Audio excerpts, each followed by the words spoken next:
प्रभुपद शिला गुरुदेव जय जय गुरुदेव। गुरुदेव गुरुदेव जय जय गुरुदेव। जय जय गुरुदेव गुरुदेव गुरुदेव जय जय गुरुदेव। उस बॉक्स में देखो, तुलसी तुलसी महारानी के सामने एक बॉक्स है। तुलसी महारानी इधर, तुलसी तुलसी पीछे बॉक्स है। हरे कृष्णा।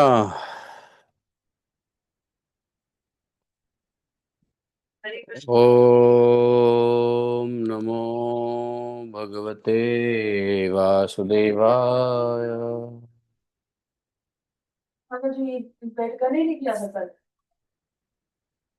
ओम नमो भगवते वासुदेवाय।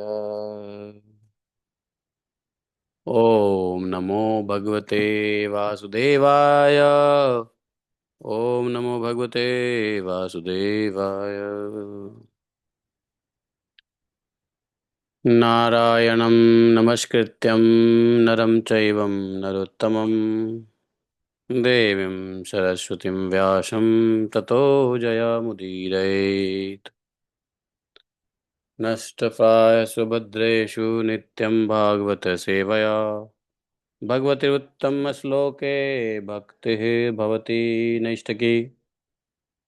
ॐ जन्मान्दस्य तन्वयादितरतः चार्थे स्वभिज्ञः स्वराट् तेने ब्रह्महृदयादिकवये मुह्यन्ति यत् सूर्यः तेजो वारिमृदां यथा विनिमयो यत्र त्रिसर्गो अमृषाम् धाम्नाय सदा निरस्तकुहकं सत्यं परमं धीमहि धर्मः प्रोजितकैत्वत्र परमो निर्मत्सराणां सताम् वेद्यं मातृवस्तु शिवदं तापत्रयोन्मूलनम् श्रीमद्भागवत महामुनि कृते किं वा परमेश्वरः सद्यो हृदयवदत्त कृतिः शुश्रूषित तत्क्षणात् निगमकल्पतरोर्गलितं फलं सुखमुखादद्रवितसंयुतं पिबत भागवतं रसमालयं मुहुरहो रसिका भुवि भावुकाः।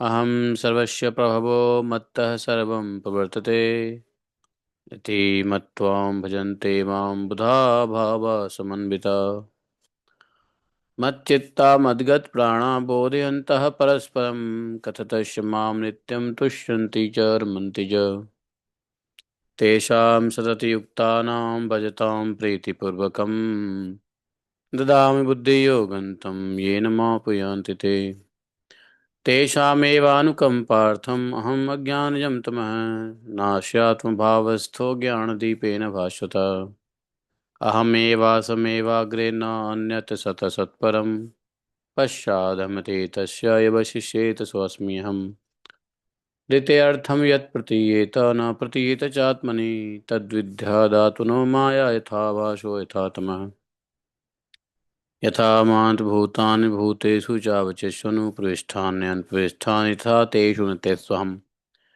एतावदेव जिज्ञासं तत्त्वजिज्ञासुनात्मनान्यव्यतिरेकाभ्यां यत् स्यात् सर्वत्र सर्वदा। हरे कृष्ण कृष्ण कृष्ण हरे हरे हरे राम राम राम हरे हरे। हरे कृष्ण कृष्ण कृष्ण हरे हरे हरे राम राम राम हरे हरे। हरे कृष्ण जय श्री राधे। एक क्विक इंक्वायरी है। ये निरंजन कौन है? निरंजन एक आईडी है निरंजन करके। किन की आईडी है ये? छोटा सा बच्चा है। और कौन है? अच्छा, निरंजन गुप्ता। कौन है ये निरंजन गुप्ता? कहाँ से हैं?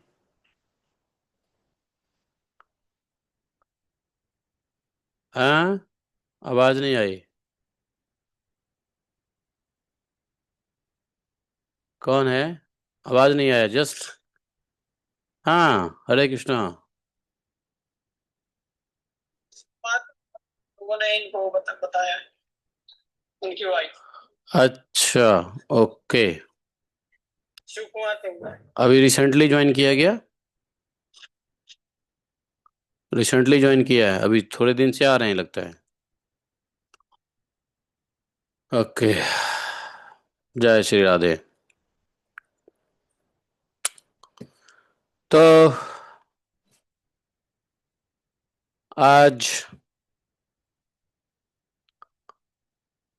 तृतीया भाद्रपद शुक्ल पक्ष हस्त नक्षत्र है, मंगलवार, 26 अगस्त है। शरद ऋतु, दक्षिणायन के दिन में 11 स्कंद के 21वें अध्याय का हम लोग श्रवण करेंगे।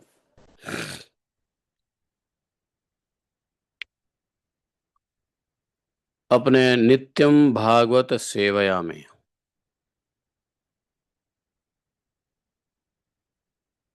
एका एक 21वें अध्याय में भगवान गुण दोष की व्यवस्था का स्वरूप और रहस्य बताएंगे। उद्धव जी के प्रश्न का उत्तर जो है वो कंटिन्यू हो रहा है। प्रश्न बहुत ही गंभीर था उद्धव जी का।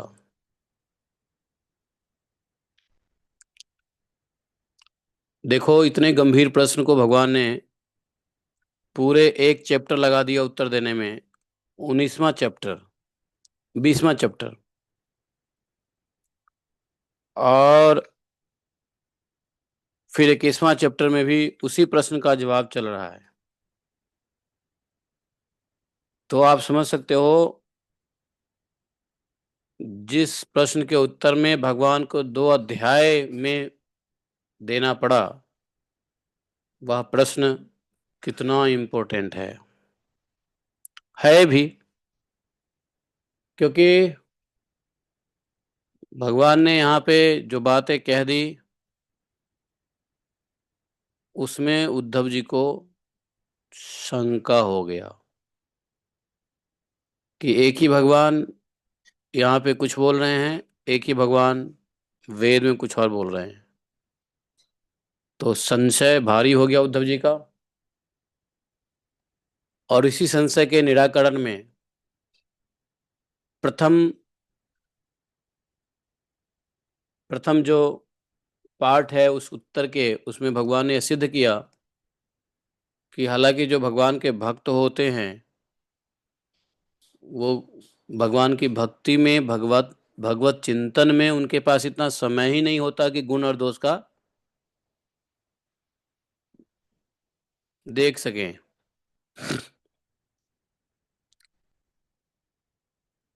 ऐसे भक्त जो भगवत चिंतन में व्यस्त रहते हुए कोई गुण और दोष नहीं देखता है, डेफिनेटली वह भगवान को साक्षात्कार प्राप्त करता है अंतःकरण शुद्ध करके अल्टीमेटली।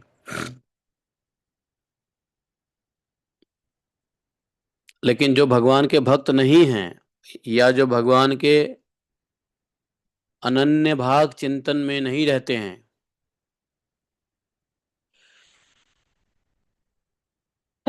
कृष्णाय वासुदेवाय। माता जी 1 मिनट वो देना, टॉवल देना।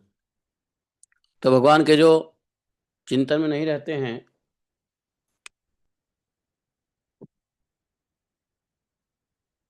तो जब हम भगवान भगवत चिंतन में नहीं रहेंगे, भगवत कृष्ण कॉन्शस में नहीं रहेंगे, तो हम संसार कॉन्शसनेस में रहेंगे। और संसार कॉन्शसनेस में फिर हम गुण दोष जो देखना स्वाभाविक है ही।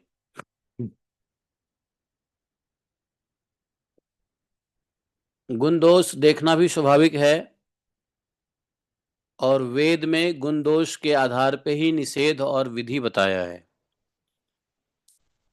इसलिए तो नारद जी ने प्रथम अध्याय में ही, प्रथम अध्याय या दूसरे अध्याय, नहीं, कैंटो फर्स्ट में ही नारद जी ने जब व्यास देव जी को आए, बताए व्यास देव जी को जब व्यास देव जी बड़े खिन्न थे, पूरे वेद के खंड खंड खंड खंड करके, वेदों का विस्तार करके, वेद व्यास इसलिए नाम पड़ा उनका। वेद मतलब भगवद्वाणी और व्यास मतलब उसका विस्तार। तो वेद का विस्तार जो उन्होंने पुराण उपनिषदों में किया, तीन ही वेद थे, फिर चौथा वेद बनाया, फिर उसके अधिकारी को दिया। तो वेद भगवान की वाणी है, इसको रचना करने के बाद भी स्वयं भगवान के कला अवतार अंश अवतार कृष्ण द्वैपायन वेद व्यास जी को मन उद्विग्न था, मन में क्षोभ था, विक्षोभ था, डायलेमा थे मन में। He was in full of dilemma. इसी व्याकुलता को देखते हुए उन्होंने गुरु जी को स्मरण किया। नारद जी आए। नारद जी ने इसलिए तो कहा कि तुम्हारे इस प्रकार के जो परेशानी है, मन की उद्विग्न है, तुम्हारा मन असंतुष्ट है, छिन्न है, खिन्न है, उसका कारण यही है कि लोग तो ऐसे ही काम वासना से भरे पड़े हैं, ऊपर से जो है कर्मकांड आपने दे दिया। लोगों का स्वभाव ही है गुण दोष देखना, ऊपर से आपने विधि और निषेध बता दिया। तो दोनों चीजों से वेद के माध्यम से क्या होगा लोगों का? वेद के माध्यम से लोगों का कर्म में प्रवृत्ति और बढ़ेगी, कर्म से विरक्ति नहीं होगा। एक तो स्वाभाविक रूप से कलयुग के प्राणी कर्म में, मनुष्य कलयुग ही नहीं, द्वापर त्रेता के भी कर्म के प्रति वो रहते हैं, और आपने उल्टा कर्म कांड ही दे दिया वेदों में। तो वो कहाँ से निवृत्ति मार्ग में आएगा?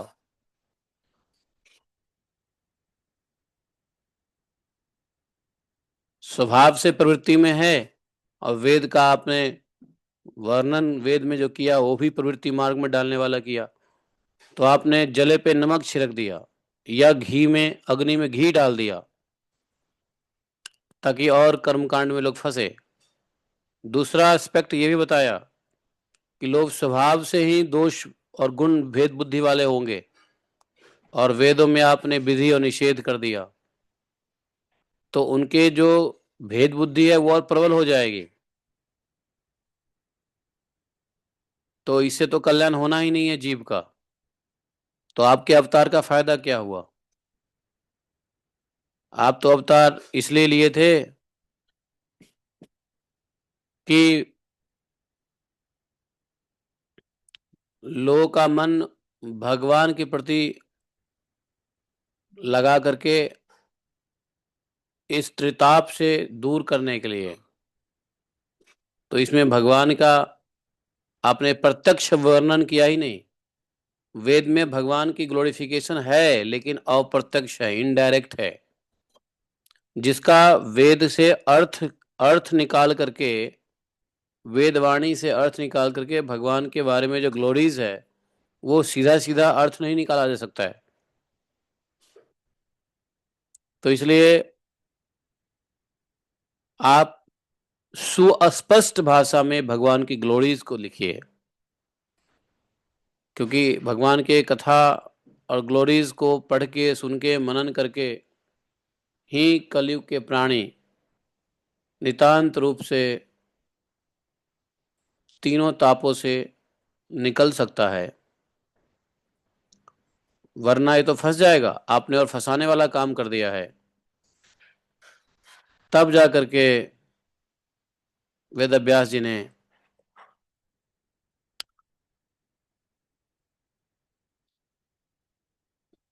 श्रीमद् भागवत महापुराण, पुराण तो उन्होंने लिख दिया था, लेकिन श्रीमद् भागवत महापुराण लिखा, जिसमें सभी पुराणों का निचोड़ निकाल के लिखा, सभी पुराणों से जो इनडायरेक्ट रूप से जो भगवान की ग्लोरीज थी, भगवान की टीचिंग्स था भगवान का, वो डाल दिया।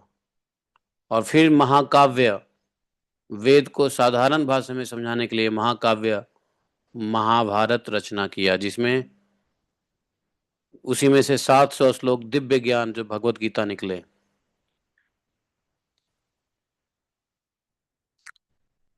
जब श्रुति आता है तो स्मृति भी आती ही है। श्रुति के बाद स्मृति होगा ही होगा। जैसे आपने कुछ सुन लिया तो सुनने का एक गुण है कि वो आपको स्मरण में डाल देगा। सुनना क्या करेगा? स्मरण में डाल देता है। हम कुछ सुनते हैं, सुनने के बाद हम उसको मन में स्मरण करते रहते हैं। ये अलग की बात है कि बेकार की बातें हम सुन के जल्दी स्मरण कर लेते हैं, काम की बातें सुन के हमें 30% ही स्मरण रहता है। साइकोलॉजिस्ट का कहना है कि कोई विद्यार्थी जो क्लास में सुनता है एक बार, वो 30% ही याद कर रख पाता है। दूसरा बार सुनेगा तो 30% याद रखेगा, तीसरे बार में जाके वो 100% या 99% याद रख पाता है। काम की बात, बेकार की बात पहली बार में ही 100% दिमाग में घुस जाता है। तो हमने सुना श्रुति, और वो दिमाग में मन में हमने आधान किया, धारण किया, वो हो गया स्मृति। तो श्रुति वेद, और स्मृति क्या? जो होने वाली लीला है। तो जो भगवान की लीला होने वाला था, वो लीला व्यास देव जी ने पहले ही देख लिया था। महाभारत महाभारत होने से पहले ही व्यास देव जी ने लिख दिया था, नहीं लिखा था? महाभारत शुरू होने से बहुत पहले वेद व्यास जी ने, जब सरस्वती नदी के किनारे बैठे थे, ध्यान लगाया, उनको सारा भविष्य दिख गया कि भगवान आने वाले हैं, क्या करने वाले हैं, कैसे करने वाले हैं, क्या होने वाला है। तो भगवान वेद में तो वाणी से इंस्ट्रक्शन दे दिया, लेकिन श्रुति का इफेक्ट ज्यादा नहीं होता है, इसलिए भगवान स्वयं आए लीला करके स्मृति में डालने के लिए। तो कुछ कहानी बनता है ना, तो कहानी, फिल्म या ड्रामा, पिक्चराइजेशन, ये क्या होता है? स्मृति को तेज कर देता है। किसी कहानी को सुनो या उसी कहानी को पिक्चर में देख लो, तो स्मरण शक्ति सुनने में ज्यादा होता है या देखने में ज्यादा होता है? हैं? बताओ। हाँ, तो भगवान ने वेद तो दे दिया सुनने के लिए, श्रुति, इसलिए वेद को कहा श्रुति, सुनो। लेकिन सुनने से किसी के दिमाग में आने वाला नहीं है, इसलिए भगवान ने क्या किया? स्वयं आकर के वेद की वाणी को स्मृति में कन्वर्ट किया। स्मृति में, स्मृति मतलब लीला। तो महाभारत स्मृति है और वेद श्रुति है। भागवतम श्रुति और स्मृति दोनों के बीच का है, इसलिए महापुराण कहा गया इसको। बोलिए ग्रंथराज श्रीमद् भागवत महापुराण की जय। तो आप समझ गए, ये महापुराण श्रीमद् भागवत जो है, जिसको ग्रंथराज कहते हैं, वो इसलिए ग्रंथराज है क्योंकि श्रुति और स्मृति दोनों के बीच का, वेद का भी विधि निषेध इसमें है, और स्मृति से भगवान की लीला गुण गान भी है।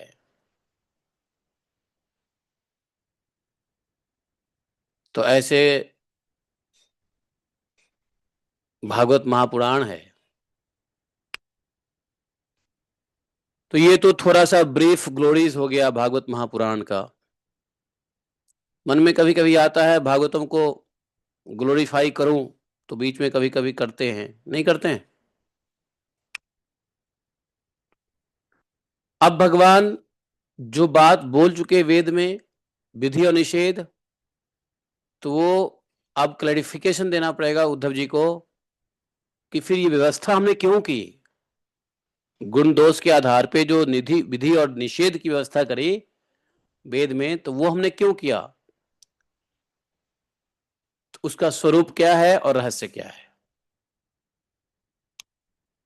स्वरूप का अर्थ हो गया कि गुण दोष का एक्चुअल पर्पस है, स्वरूप कहलाता है। उद्देश्य और स्वरूप में बहुत अंतर नहीं है। स्वरूप से ही उद्देश्य पता चल जाता है, और उद्देश्य से स्वरूप तो बाय डिफॉल्ट निकल आता ही है।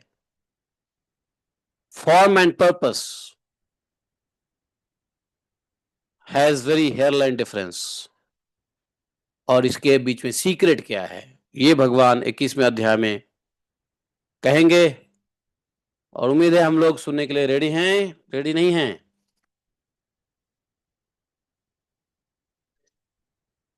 श्री भगवान वाच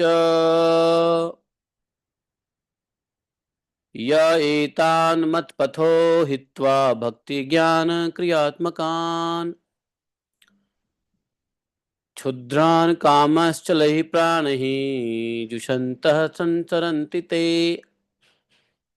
स्वे स्वे अधिकारे या निष्ठा सगुणा परिकीर्तिता विपर्यस्तु दोषः स्यात् उभयोरेष निश्चयः शुद्ध अशुद्धि विधीयते समाने श्रुति वस्तुषु द्रव्यस्य विचिकित्सार्थं गुणदोषैः शुभाशुभैः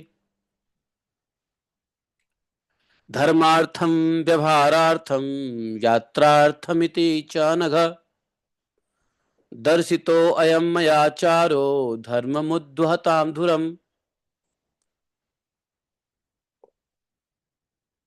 भूम्यभ्यन्यानीलाकाशभूता भूतानां पञ्चधातवः अब्रह्म स्थावरादीनां शारीरा आत्मसंयुताः वेदेन नाम रूपाणि विस्मानि समेष्वापि धातुबुद्धव कल्पयन्ते एतेषां स्वार्थ सिद्धये। ओम अज्ञानतिमिरान्धस्य ज्ञानाञ्जनशलाकया चक्षुरुन्मीलितं येन तस्मै श्रीगुरवे नमः। श्रीचैतन्यमनोभीष्टं स्थापितं येन भूतले स्वयं रूपा कदा मह्यं ददाति स्वपदान्तिकम्। वन्देऽहं श्रीगुरो श्रीपदकमलं श्रीगुरून् वैष्णवांश्च श्रीरूपं सागरजातं सगन रघुनाथान्वितं तं सजीवं साद्वैतं सावधूतं परिजनसहितं श्रीकृष्ण चैतन्यदेवं श्रीराधाकृष्णपादान् सहगन ललिता श्रीविशाखान्वितांश्च। हे कृष्ण करुणा सिंधो दीनबंधो जगतपते गोपेश गोपिका कांतम राधा कांतम नमोस्तुते। तप्त कांचन गौरांगी राधे वृंदावनेश्वरी विश्वानुसुते देवी प्रणमामि हरिप्रिये। वाञ्छाकल्पतरुभ्यश्च कृपा सिन्धुभैव च पतितानां पावनेभ्यो वैष्णवेभ्यो नमो नमः। जय श्री कृष्ण चैतन्य प्रभु नित्यानंद श्री अद्वैत गदाधर शिवासादि गौर भक्तवृंद। हरे कृष्ण। तो भगवान कहा कहते हैं उद्धव, भगवान के प्राप्ति का अर्थात भगवान बोल रहे हैं मेरी प्राप्ति का 3 मार्ग है। ठीक है, भक्ति योग, ज्ञान योग, कर्म योग, 3 ही मार्ग है। इसके अलावा चौथा कोई मार्ग नहीं है। अब कहोगे अष्टांग योग क्या है? तो अष्टांग योग मदद करता है कर्म, ज्ञान और भक्ति योग में। 3 ही मुख्य योग है जिससे भगवत प्राप्ति हो सकती है। बाकी जितने भी योग है ये सब को बोलते हैं ऑक्सिलरी योग। क्या बोले? ऑक्सिलरी अर्थात सहायक। इन तीनों के सहायक हैं। जैसे ध्यान योग, ध्यान से भगवान मिल सकते हैं? नहीं मिलेंगे। ध्यान सहायक है, ध्यान का उद्देश्य भी भक्ति है। तो 3 प्राप्ति के, और ये कोई योगा टीचर नहीं बोल रहे हैं, ये कोई योग का गुरु नहीं बोल रहा है, ये स्वयं भगवान योगेश्वर बोल रहे हैं, सभी योगियों के ईश्वर। कि भक्ति योग भगवान के प्राप्ति के 3 मार्ग हैं, भक्ति योग, ज्ञान योग, कर्म योग। लेकिन यहां हम आगे बढ़ें इससे पहले एक बार ब्रीफ में समझ ले कि भक्ति योग क्या है, ज्ञान योग क्या है, कर्म योग क्या है। यदि मन से भूल गए हो या विस्मृति हो गई हो तो थोड़ा, जब तक इसको नहीं, आज के क्लास में, आज के भागवत कथा में इन तीनों टर्म के मीनिंग दिमाग में हमेशा जागृत रहेगा तो ज्यादा अच्छे से समझोगे। तो भक्ति योग का मतलब समझ गए क्या?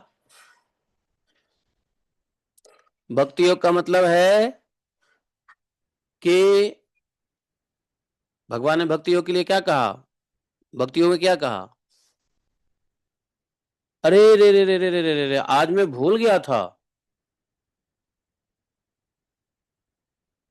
ओहो, आज किस तारीख है? आज 26 तारीख है। Please log in. कृष्णाय वासुदेवाय। आज बॉम्बे में मेरी एक क्लास थी ऑनलाइन, 8:15 से 8:20 हो गया।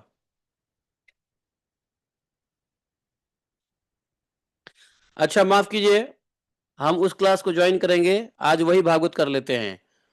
आज ये जो गुण दोष की व्यवस्था का स्वरूप है इसको कल करेंगे। तो हमको लॉगिन होना पड़ेगा दूसरे एक मोबाइल पे, और अभी अभी उन्होंने मैसेज किया प्लीज लॉग इन। और मेरे लिए श्लोका कौन सा है? 324:37। मैंने शक्ल भी नहीं देखा श्लोका का। बताओ, मैंने श्लोका का शक्ल भी नहीं देखा, मुझे क्लास देनी है। नारायण है।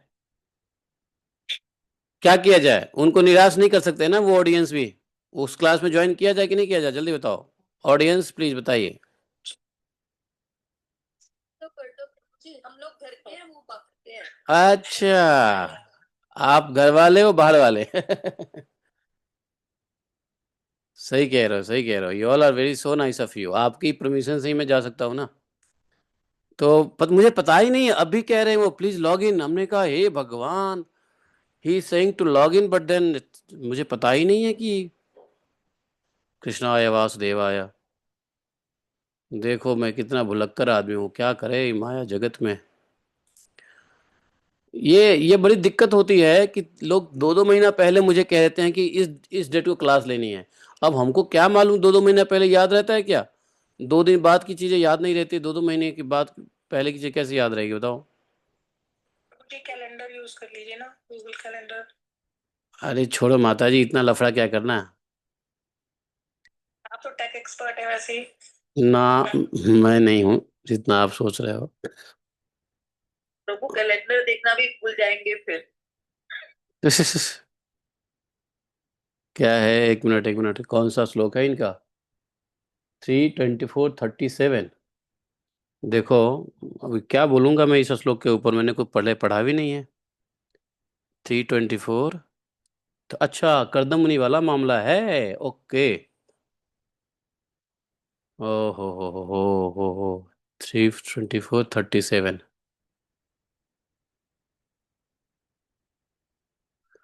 कृष्णाय वासुदेवाय।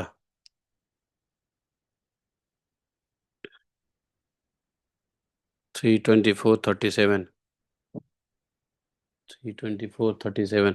मैं तो सोचा था कि इतना बढ़िया भगवान की आज गुण दोष व्यवस्था पढ़ेंगे, लेकिन आज तो कुछ और ही बात हो गई।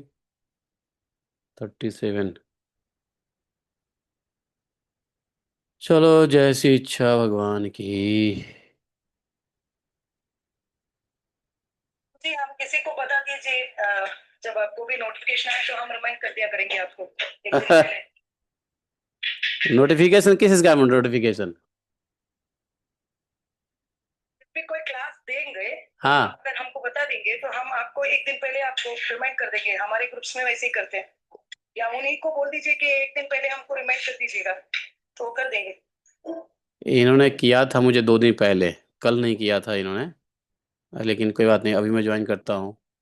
कोई बात नहीं माता जी, यही तो बात है ना, यही तो गड़बड़ी है ना, यही तो सेवा अपराध हो जाता है।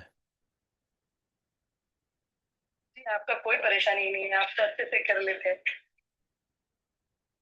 अभी लॉगिन करता हूँ अभी अभी लॉगिन करता हूँ, continue as this browser.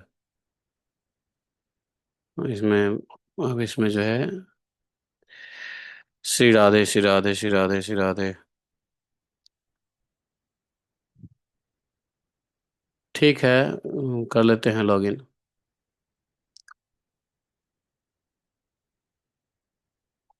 Shri Radhe Shri Radhe Shri Radhe.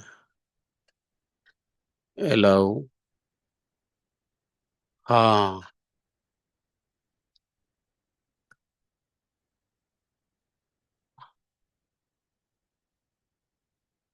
चलिए, उनका भी टाइमिंग यही है तो कोई दिक्कत नहीं है फिर। हाँ।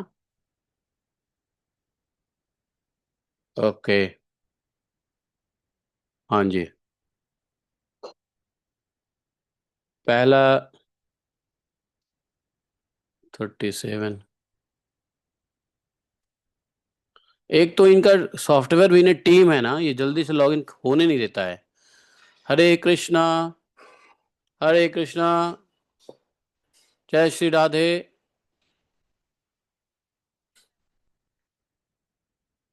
आवाज आ रही है? नहीं आ रही है? अच्छा, एक सेकंड, एक बार बोलिए। हरे कृष्णा। हरे कृष्ण प्रभु, आवाज आ रही है? हाँ, आ रही है। अब आ रही है आवाज तो? हाँ, हाँ, आगे। आपकी आ रही है क्या? आगे आगे आवाज आ गया आप लोगों को, ठीक है। सॉरी प्रभु, मैं थोड़ा लेट हो गया। मैं भूल गया था मुझे ज्वाइन लो, करना। आप आ गए, ये बड़ी बात है हमारे लिए। अरे यार। तो मैं प्रभु जी का इंट्रोडक्शन की जरूरत नहीं है। प्रभु जी बहुत ही कई बार जुड़ चुके हैं हमारे साथ। प्रभु जी डॉक्टर माधव कीर्ति प्रभु, हाँ। अ, परम पूज्य लोकनाथ महाराज जी के शिष्य हैं, कई बार हमारे साथ जुड़ चुके हैं। तो आज के जो दो श्लोक हैं हम प्रभु जी के माध्यम से समझने का प्रयास करते हैं। तो हाँ। ओवर टू यू प्रभु जी। हरे कृष्णा, दंडवत प्रणाम। हरे कृष्णा, जय श्री राधे जय श्री राधे जय श्री राधे। तो हम लोग को 37 38 आपने दिया ना? जी प्रभु। तो देवहूति और कर्दम मुनि वाली चैप्टर चल रही है ना?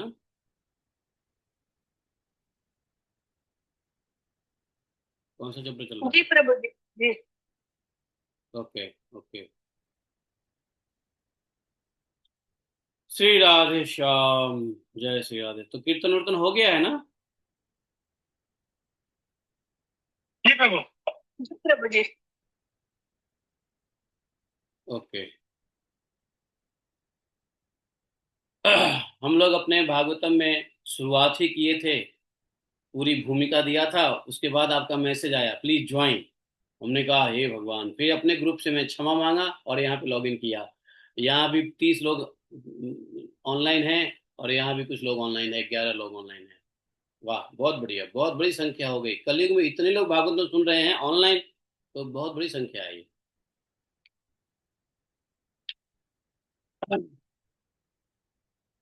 चलिए, तो आप लोग भागवतम के 2 श्लोक पे ध्यान दीजिए। वैसे तो मंगलाचरण हमने कर लिया है, लेकिन मंगलाचरण के फॉर्मेलिटीज में 2 श्लोक आप लोग आंख मूंद करके स्मरण कीजिए। ओम नारायणं नमस्कृत्यं नरं चैव नरोत्तमं देवीं सरस्वतीं व्यासं ततो जयमुदीरये।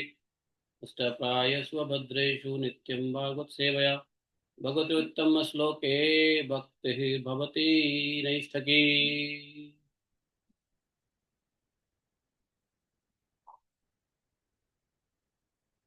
तो श्लोक संख्या 2 श्लोक है, पहले हम दोनों श्लोक को संस्कृत में पढ़ लेते हैं, फिर पढ़ करके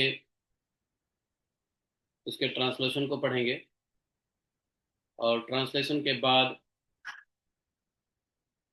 प्रभुपाद जी के तात्पर्य, उसे ट्रांसलेशन के बाद हम लोग गुरु परंपरा से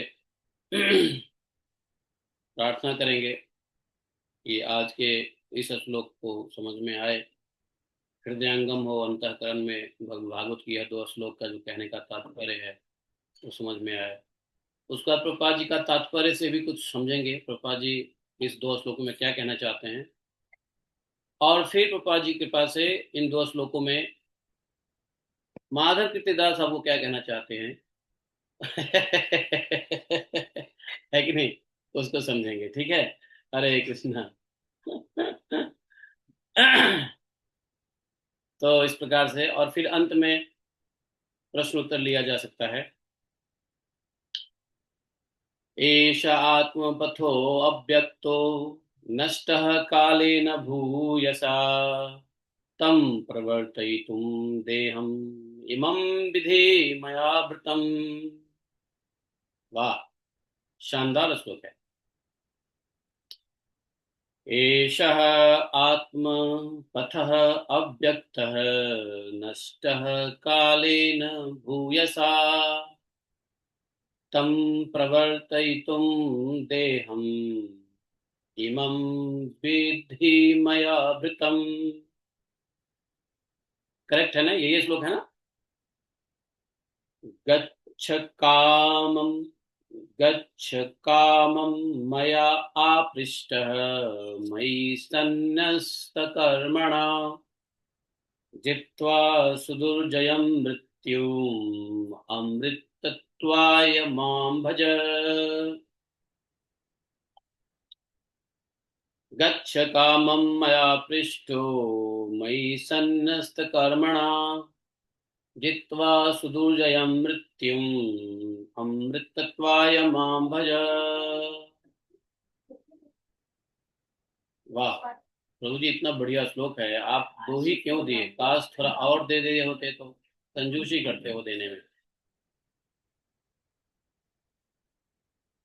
एष आत्मपथो अव्यक्त, ये जो आत्म साक्षात्कार का जो मार्ग है, एष एष मतलब यह, आत्मपथ, आत्मपथ मतलब आत्म साक्षात्कार का जो मार्ग है, आत्मपथ है ना, कल्याण पथ, कल्याण का मार्ग, आत्मपथ, आत्मा साक्षात्कार का मार्ग। अव्यक्त नष्ट कालेन, अव्यक्त, अव्यक्त मतलब क्या होता है? एक तो वक्त व्यक्त होता है, व्यक्त मतलब जिसको आप इजीली देख के समझ लेते हो, लेकिन अव्यक्त, अव्यक्त मतलब जो समझने में कठिन है। अव्यक्त का एक मीनिंग यह भी कह सकते हैं, जो प्रभुपाद जी ने भी लिखा है, कि समझने में कष्टप्रद, दूरह, खोया हुआ, कालेन भूयसा, बहुत समय से, काल क्रम से, तम, इसको, प्रवर्तयितुम, पुनः चालू करने के लिए, देहम, देह को, इमम, इस, विधि, जानो, मेरे द्वारा, मया, मया मेरे द्वारा, भूतम स्वीकार किया, भृतम, भृतम स्वीकार किया गया है। भृत एक धातु है जिसको कहते हैं स्वीकारना। भृत, भृत, भृत, भृत, भृतम, भृत, इस प्रकार से शब्द है भृत। तो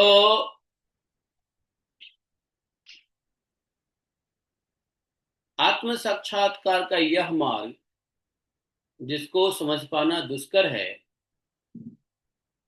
जो अब काल क्रम से लुप्त हो गया है, इस दर्शन को पुनः मानव समाज में परिवर्तित करने और व्याख्या करने के लिए ही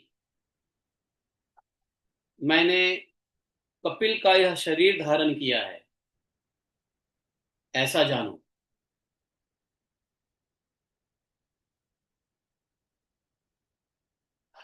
ये 27वां श्लोक का शब्द अर्थ प्लस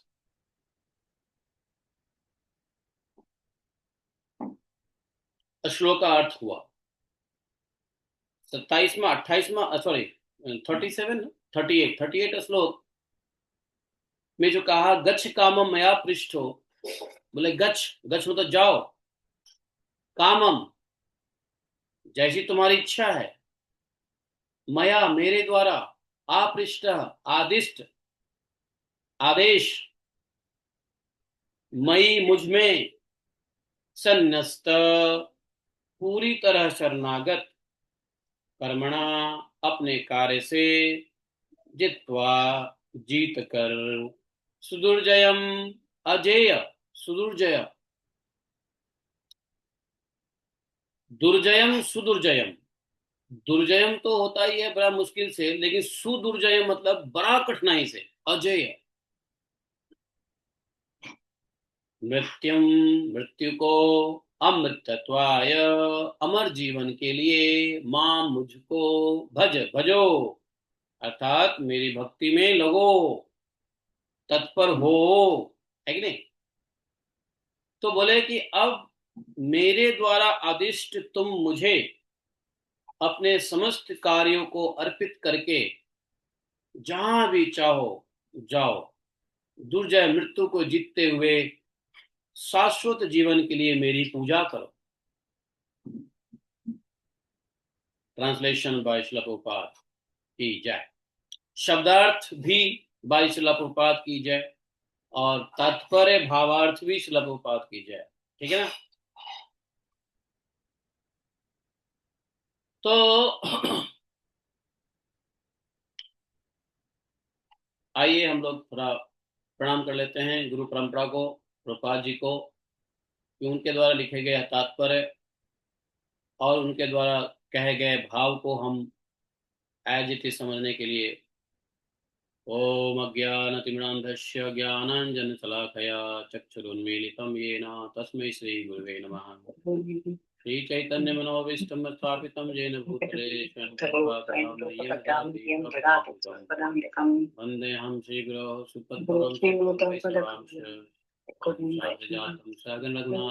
साग्रजातं सहगण रघुनाथान्वितं साद्वैतं प्रजनसहितं कृष्णचैतन्यदेवं परिजनसहितं श्रीराधा कृष्णपादां सहगण। हे कृष्ण करुणा सिंधु दीनबंधु जगतपते, गोपेश गोपिका कांतम राधा कांतम नमस्ते। तप्त कांचन गौरांगी राधे वृंदावनेश्वरी, वृषभानुसुते देवी प्रणमामि हरिप्रिये। वाञ्छाकल्पतरुभ्यश्च कृपा सिन्धुभैव च पतितानां पावनेभ्यो वैष्णवेभ्यो नमो। जय श्री कृष्ण चैतन्य प्रभु नित्यानंद, श्री अद्वैत गदाधर गोविंद। हरे कृष्ण कृष्ण कृष्ण हरे हरे, हरे राम राम राम हरे हरे। तो ये जो श्लोका है, ये मेरे ख्याल से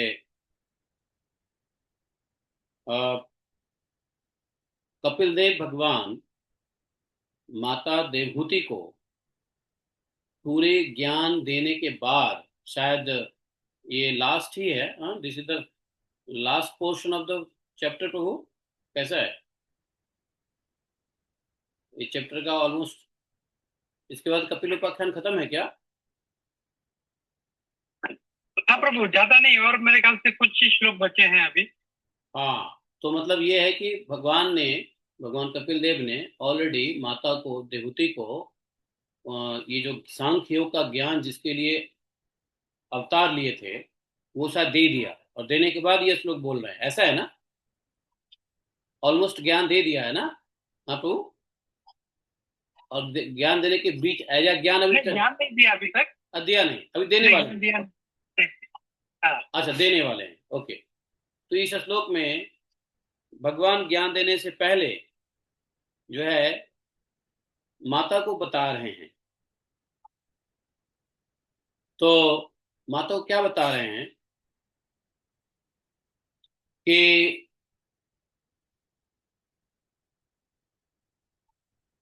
ये जो आत्म साक्षात्कार का जो मार्ग है,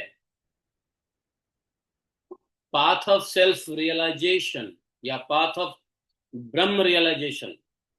सेल्फ मतलब क्या? सेल्फ मतलब ब्रह्म ही होता है, नहीं? सेल्फ मतलब क्या? ब्रह्म ही हो गया ना। रियल सेल्फ तो ब्रह्म है, तो इसलिए path of Brahm realization path of self realization है बहुत कठिन, वेरी वेरी डिफिकल्ट, बहुत कठिन है। और खासकर टाइम डाउन द लाइन, काल कालांतर में, काल क्रम से ये आत्म साक्षात्कार का जो मार्ग है ये वास्तव में लुप्त हो गया है। लुप्त हुई चीजों को पुनः भगवान कह रहे हैं कि इस समाज में, इस मानव समाज में आत्म साक्षात्कार का जो मार्ग है जो लुप्त हो गया है कालक्रम से, उसको पुनः जीवित करने के लिए, पुनः उस मार्ग को व्याख्या करने के लिए मैं कपिल के रूप में शरीर धारण किया हूं। ये डिक्लेरेशन है, एक प्रकार से डिक्लेरेशन है। भगवान अपना सीक्रेट बता रहे हैं, भगवान यहां पर सीक्रेट बता रहे हैं कि मैं कौन हूं और मैं किस लिए आया हूं, है ना। हु एम आई और for what I have been advented for. तो यहां पे भगवान ने रिवील कर दिया, ऐसा जानो, जस्ट अंडरस्टैंड दिस, ऐसा जानो कि मैं कपिल शरीर धारण किया हूं, कपिल का शरीर धारण किया हूं। अभी हम लोग को स्वरूप का ज्ञान नहीं है, आप लोग को स्वरूप का ज्ञान है, हो सकता है, हो सकता है, तो हमारे को अभी स्वरूप का ज्ञान नहीं है, तो हम ये नहीं कह सकते कि मैं ये शरीर क्यों धारण किया हूं। भगवान तो सर्व स्वरूपमय है, सर्वानंद है, सर्व ज्ञाता है, सर्व प्रकट हैं, ओमनी प्रेजेंट हैं, सार्वभौम हैं। तो भगवान को पता है कि वो क्या हैं और क्यों आए हैं, इसलिए भगवान यहाँ पे कह रहे हैं कि मैं कपिल का शरीर धारण किया हूं। जीव ऐसा नहीं कह सकता कि मैंने इसलिए शरीर धारण किया है। तो अब यहां पर देखो, भगवान ने जो भागवत गीता में जो एक कमिटमेंट करते हैं, उस कमिटमेंट को यहाँ पे फुल्ली अलाइन करके फुलफिल करते हैं। कौन सा कमिटमेंट है भगवान का भगवत गीता में? यदा यदा ही धर्मस्य भक्ति क्या है, यदा यदा ही धर्मस्य ग्लानिर्भवति भारत, यही श्लोक है ना। तो धर्म की जब हानि होती है तब मैं प्रकट होता हूं, अलग अलग शरीर के रूप में प्रकट होता हूं और अलग अलग चीजों का निष्पादन करता हूं, अलग अलग चीजों का प्रवर्तन करता हूं। प्रवर्तन मतलब व्याख्या, डायरेक्शन देता हूं, उपदेश करता हूं। कब? यदा यदा ही धर्मस्य ग्लानिर्भवति भारत, अर्थात भवति अधर्मस्य, अधर्म की जब वृद्धि होती है, धर्म की जब हानि होती है, तब मैं आता हूं।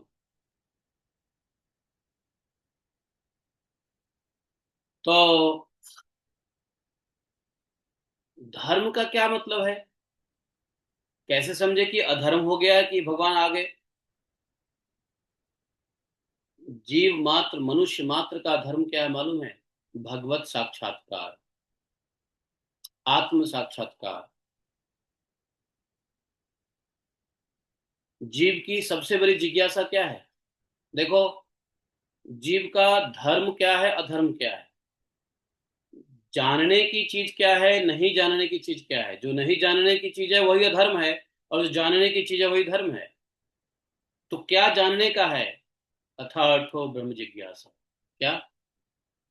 अथार्थो ब्रह्म जिज्ञासा, ब्रह्म के लिए जिज्ञासा, ब्रह्म को जानना। ब्रह्म क्या? आत्मा, आत्मा ही तो सेल्फ है, ब्रह्म है। आप समझ रहे हैं कैसे चीज शास्त्र से कैसे अलाइनमेंट हो रहा है? मैं थोड़ा सा इसको सरल कर रहा हूं, फिर प्रभुपाद जी की भी चीजों को समझूंगा। अभी तो बस जो जो जो अर्थ है, जो श्लोक का अर्थ है, उसी को थोड़ा एक्सपेंड कर रहे हैं। अभी तात्पर्य को एक्सपेंड हमने किया ही नहीं है। समझ रहे हो ना आप लोग? नहीं समझ रहे हो? क्लियर समझ में आ रही है सबको? तो धर्म क्या है? संसार को जानना धर्म नहीं है। किसको जानना धर्म है? ब्रह्म को जानना धर्म। अर्थार्थो ब्रह्म जिज्ञासा। और जब कोई जीव, खासकर मनुष्य, जीव तो बहुत सारे जीव हैं, लेकिन मनुष्य, जब मनुष्य ब्रह्म जिज्ञासा या आत्म साक्षात्कार या भगवत साक्षात्कार, आत्मा ही भगवान है, आत्मा ही परमात्मा है, परमात्मा ही भगवान है, ब्रह्म ही भगवान है, भगवान ही ब्रह्म है, सब एक जैसा है। तो जब तक कोई भगवत साक्षात्कार, जब तक ब्रह्म साक्षात्कार, आत्म साक्षात्कार को जब भूल करके मनुष्य भोग का साक्षात्कार करता है, संसार के विषय वस्तु का साक्षात्कार करता है, तो वह भगवत मार्ग से गिर जाता है, च्युत हो जाता है। और ये क्यों होता है? ये समय से होता है। समय, when the time passes by, time down line में क्या होता है? चीजें में विकृतियां आ जाती है। एक गुरु से दूसरे गुरु, दूसरे गुरु से तीसरे गुरु, तीसरे गुरु से चौथे गुरु, चौथे गुरु से पांचवें गुरु। तो ये जो उपदेशक है ना, उपदेशक जितने समय के साथ आगे बढ़ते हैं ना, वो ज्ञान में डाइल्यूशन होता है। अब ज्ञान में डाइल्यूशन होने से क्या होता है? ज्ञान फीका पड़ जाता है। फिर ज्ञान में कोई किसी प्रकार का ताकत नहीं रह जाता है। फिर ज्ञान से अज्ञान हो जाता है, अज्ञान से अपभ्रंश हो जाता है। समझे? इसलिए बीच बीच में ट्रांसफार्मर की आवश्यकता होता है। जैसे बिजली का लाइन बॉम्बे से लेके वृंदावन तक एक बिजली का लाइन लाया जा सकता है क्या? बताओ। है? इलेक्ट्रिक का लाइन बॉम्बे से लेके वृंदावन तक लाया जा सकता है एक तार से? नहीं लाया जा सकता है। क्यों नहीं लाया जा सकता है? ये तो फिजिक्स वाले जाने। अभी क्यों फिजिक्स करें? अभी तो भागवतम कर रहे हैं, है ना? फिजिक्स की बात है। जो फिजिक्स जानते हो जानते हैं। तो क्या चाहिए होता है? अगर बॉम्बे में पावर ग्रिड है, और बॉम्बे में पावर ग्रिड है, उसको लाना है वृंदावन बिजली को, तो बीच में कई सैकड़ों जगह पर हमको क्या डालना पड़ेगा? ट्रांसफार्मर। वो क्या करता है ट्रांसफार्मर? वो ट्रांसफार्मर का काम बिजली के फ्लो बढ़ाना नहीं है, बल्कि फ्लो को एक हाई इंटेंसिटी में स्टोर करना, फिर आगे गति देना, है कि नहीं? नहीं तो क्या होता है? बिजली का प्रभाव बीच में ही नष्ट हो जाता है। तो समय के साथ ज्ञान भी ऐसे ही नष्ट हो जाता है। तो बीच बीच में आचार्य आते हैं, भगवान आते हैं, भगवान के श्रेष्ठ श्रेष्ठ भक्त आते हैं। प्रभुपाद जी आए, प्रभुपाद जी ने क्या किया? एज इट इज फिर से रिवाइव किया ज्ञान को। नहीं किया? ऐसा ज्ञान रिवाइव किया कि देखो आप लोगों को कितना आनंद आ रहा है, डेली भागवतम सुन रहे हो। ये डेली भागवतम सुनने का नियम खत्म हो गया था लोगों में, समाप्त हो गया था नित्यम भागवत सेवया। नहीं, लोगों को पता ही नहीं कि भागवतम में क्या रस है और किस लिए भागवतम रसमालयम है। बीच में बहुत सारे पंडित, पुरोहित, गुरुजन, ये सब टाइम डाउन द लाइन क्या होता है? चीजों को कमजोर कर देते हैं, काल क्रम से लुप्त कर देते हैं। यही भगवान कपिल देव यहाँ कह रहे हैं कि अब काल क्रम से लुप्त हो गया है आत्म साक्षात्कार का मार्ग, जो है तो दुष्कर, बहुत कठिन है और लुप्त भी हो गया है। इसलिए इस फिलॉसफी को, इस दर्शन को मैं दोबारा से रीस्टेबलाइज करने के लिए एक्सप्लेन करने के लिए, बताने के लिए, समझाने के लिए मैं ही कपिल के रूप में आया हूं। भगवान कितने दयालु। कभी कभी भगवान स्वयं आते हैं, कभी कभी भगवान भेजते हैं भक्तों को। नहीं, अगर भगवान भक्तों को भेजते हैं तो भी अंतर नहीं है। भक्त भक्ति भगवंत गुरु चतुर्नाम बपुए। भक्त आए, भक्ति आए, भगवंत आए, गुरु आए, कोई भी आए, संत आए, तो वो क्या करते हैं? वही काम करते हैं जो रिवाइव। अब कपिल देव जी जिस लिए आए, भगवान कपिल देव जिस चीज के लिए आए, जो उपदेश दिया, क्या उससे कम उपदेश प्रभुपाद जी ने दिया? नहीं ना। प्रभुपाद जी ने और ज्यादा सरल व्याख्या कर दिया हम जैसे प्राणियों के लिए। भारतीयों के लिए तो छोड़ो, जो भारतीय नहीं है, जिनको पता ही नहीं है धर्म क्या है अधर्म क्या है, यमन बमन अधर्म में डूबे हुए लोग को भी ऐसी अंडरस्टैंडिंग प्रभुपाद जी ने दिया। मैं तो कभी कभी लगता है कि प्रभुपाद जी ने भगवान कपिल देव से भी ज्यादा काम कर दिया। नहीं है कि नहीं? आप लोग ये मत समझना कि मैं भगवान को अंडर एस्टिमेट कर रहा हूँ, कपिल देव भगवान को अंडर एस्टिमेट कर रहा हूँ, नहीं। मैं प्रभुपाद की एक ग्लोरिफिकेशन का एक पैरामीटर भी बता रहा हूँ, क्योंकि भगवान भक्तों की ग्लोरिफिकेशन से अधिक प्रसन्न होते हैं देन ग्लोरीफाइंग हिमसेल्फ। भगवान को ग्लोरीफाई करोगे, उससे भगवान प्रसन्न उतना नहीं होते जितना भक्तों की ग्लोरिफिकेशन से भगवान प्रसन्न होते हैं। अपनी ग्लोरिफिकेशन में तो भगवान कभी कभी कान भी मूंद लेते हैं, क्या है बोल रहा है, लेकिन भगवान की ग्लोरिफिकेशन भगवान चार कान ऐड कर देते हैं। अच्छा, ये प्रभुपाद जी के बारे में बोल रहा है, चलो दो चार कान और ऐड करके भगवान सुनते हैं।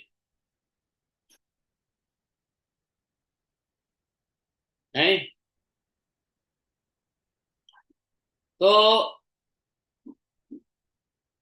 ऐसे कपिल देव ने, प्रभुपाद जी कहते हैं यह सत्य नहीं है कि सांख्य दर्शन दर्शन की एक नवीन पद्धति है और जिसका सूत्रपात कपिल ने किया। जिस प्रकार की भौतिकवादी दार्शनिक अन्य दार्शनिकों को से आगे बढ़ने के लिए नए नए विचार प्रस्तुत करते रहते हैं। हाँ, ये बात तो है। संसार में जितने भी भौतिक दार्शनिक होते हैं, फिलोसफर्स होते हैं, वो एक फिलोसफर को काटेंगे, अपनी फिलोसफी डालेंगे। जैसे देखो, अरस्तु अरस्तु की फिलोसफी को किसने काटा? प्लूटो ने। प्लूटो को फिलोसफी किसने काटा? इधर गैलीलियो ने। उसके आप पाश्चात्य वेस्टर्न फिलोसफी पढ़ोगे तो देखोगे कि एक दूसरे की फिलोसफी को काट रहा है और अपनी फिलोसफी थोप रहा है। इससे क्या पता चलता है कि किसी की भी फिलोसफी सही नहीं है, अल्टीमेट नहीं है। अगर सत्य भी है तो अल्टीमेट नहीं है। उनकी फिलोसफी सत्य भी है तो अल्टीमेट नहीं है। दार्शनिक कहते हैं हिंदी में, जिसको फिलोसफर कहते हैं। तो फिलोसफी क्या है? दो हैं, मालूम है ना आपको?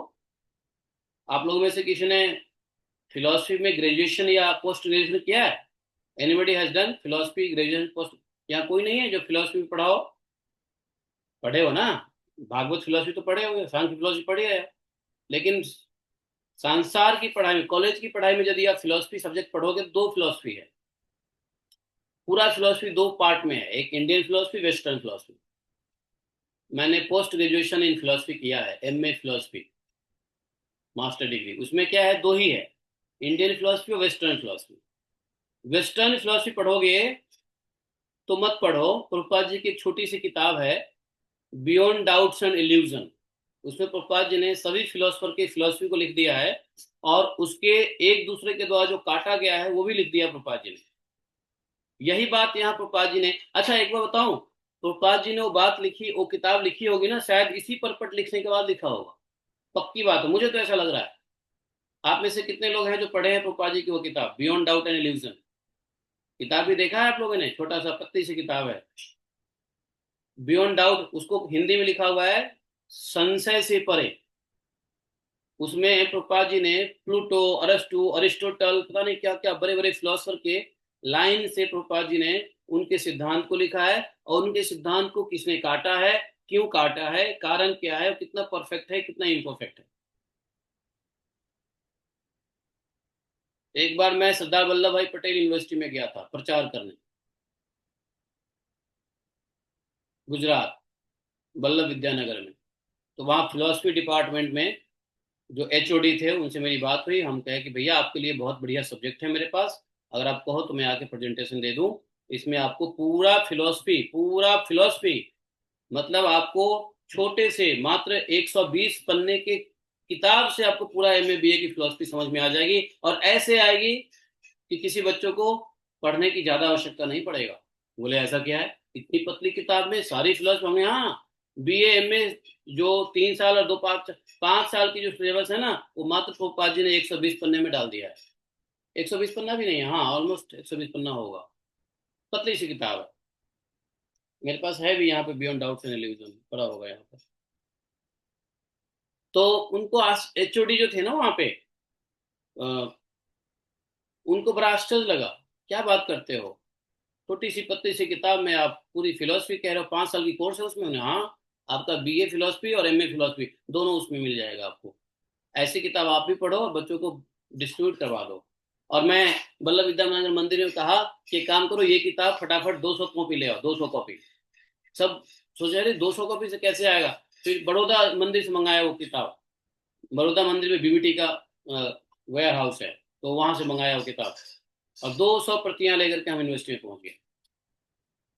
और वहाँ सारे एमए फिलोसफी बीए फिलोसफी के लोग बैठे थे। उनको मैंने कहा, अब चूंकि मैं भी फिलोसफी पढ़ा हुआ था, एमए फिलोसफी किया हुआ था इग्नू से, मैंने जो किया एमए फिलोसफी इग्नू से किया, तो मैंने उनको उनके वीक पॉइंट को समझ रहा था। और बच्चों को कठिनाई को भी मैं समझता हूँ, क्योंकि बच्चों को बड़ी दिक्कत होती है फिलोसफी को एक्सप्लेन करने में, फिर ये याद रखने में किसका क्या काट है। तो हमने कहा भैया ये तो तुम पढ़ते रहोगे, लेक्चर सुनते रहोगे, इससे आसान है, प्रोपाल जी ने लिखा है। तो हमारी प्रेजेंटेशन हुई। हमारा उद्देश्य यह था उनको फिलोसफी पढ़ाना नहीं था, हमारा तो उद्देश्य था कि प्रभुपाद जी का इंट्रोडक्शन देना, प्रभुपाद जी की किताब बांटना, सबको कृष्णा कॉन्शियस मिलाना। ये बात तकरीबन बता रहा हूँ सन 2012-11 की है, 12 की है। और 2010-11 में ही मैंने एमए फिलोसफी किया था कंप्लीट, नहीं, एमए फिलोसफी मैंने 2008 में किया था इग्नू से। तो हमने उनको बताया कि भाई आप लोगों को ये सब चीजें याद करने में दिक्कत होती है कि नहीं होती है? जी हाँ होती है। अब मैं उसमें से 4-5 चैप्टर निकाला प्रभुपाद जी का, वो बियॉन्ड डाउट इल्यूजन, और उसमें से सारी फिलोसफी बताया, देखो कैसे साधारण सी भाषा में। और सबको वहां पे एक एक कॉपी प्रभुपाद जी की दिया, बोला कि देखो जिसके पास पैसा है ले लो, जिसके पास पैसा नहीं है तो फ्री में ले जाओ, और पैसा है तो पैसा दे के लो, ठीक है, पैसा नहीं है तो भी ले जाओ, मेरे तरफ से स्पॉन्सरशिप है। और पैसा है तो बड़े बच्चे बड़े हम्बल हैं, जानते हो मुझे बड़ा अच्छा लगा उन बच्चों के साथ, स्टूडेंट के साथ मुझे अच्छा लगता है। तो उन लोगों ने अपने अपने पॉकेट से, पर्स से पैसे निकाले, और कुछ तो ऐसे स्टूडेंट थे, उस किताब की मूल्य था मात्र 60 रुपए, लेकिन कुछ लोगों ने 100 रुपए दिए। बोले गुरुजी आप 100 रुपीज रखिए। 40 रुपए खुले भी ना लिए किसी बच्चों ने, बहुत सारे बच्चों ने। तो गुजराती तो वैसे भी दानवीर होते ही हैं, दानी होते हैं। और वहां पर पप्पा जी की 200 किताबें पहुंची, उसके बाद ऑर्डर आया कि 200-400 और किताब भिजवा देना। प्रभुपाद जी ने मेरे ख्याल से वह किताब इसी परपट के बाद लिखा होगा। देखो प्रभुपाद क्या कहते हैं, सांख्य दर्शन दर्शन की एक नवीन पद्धति है, यह सत्य नहीं है।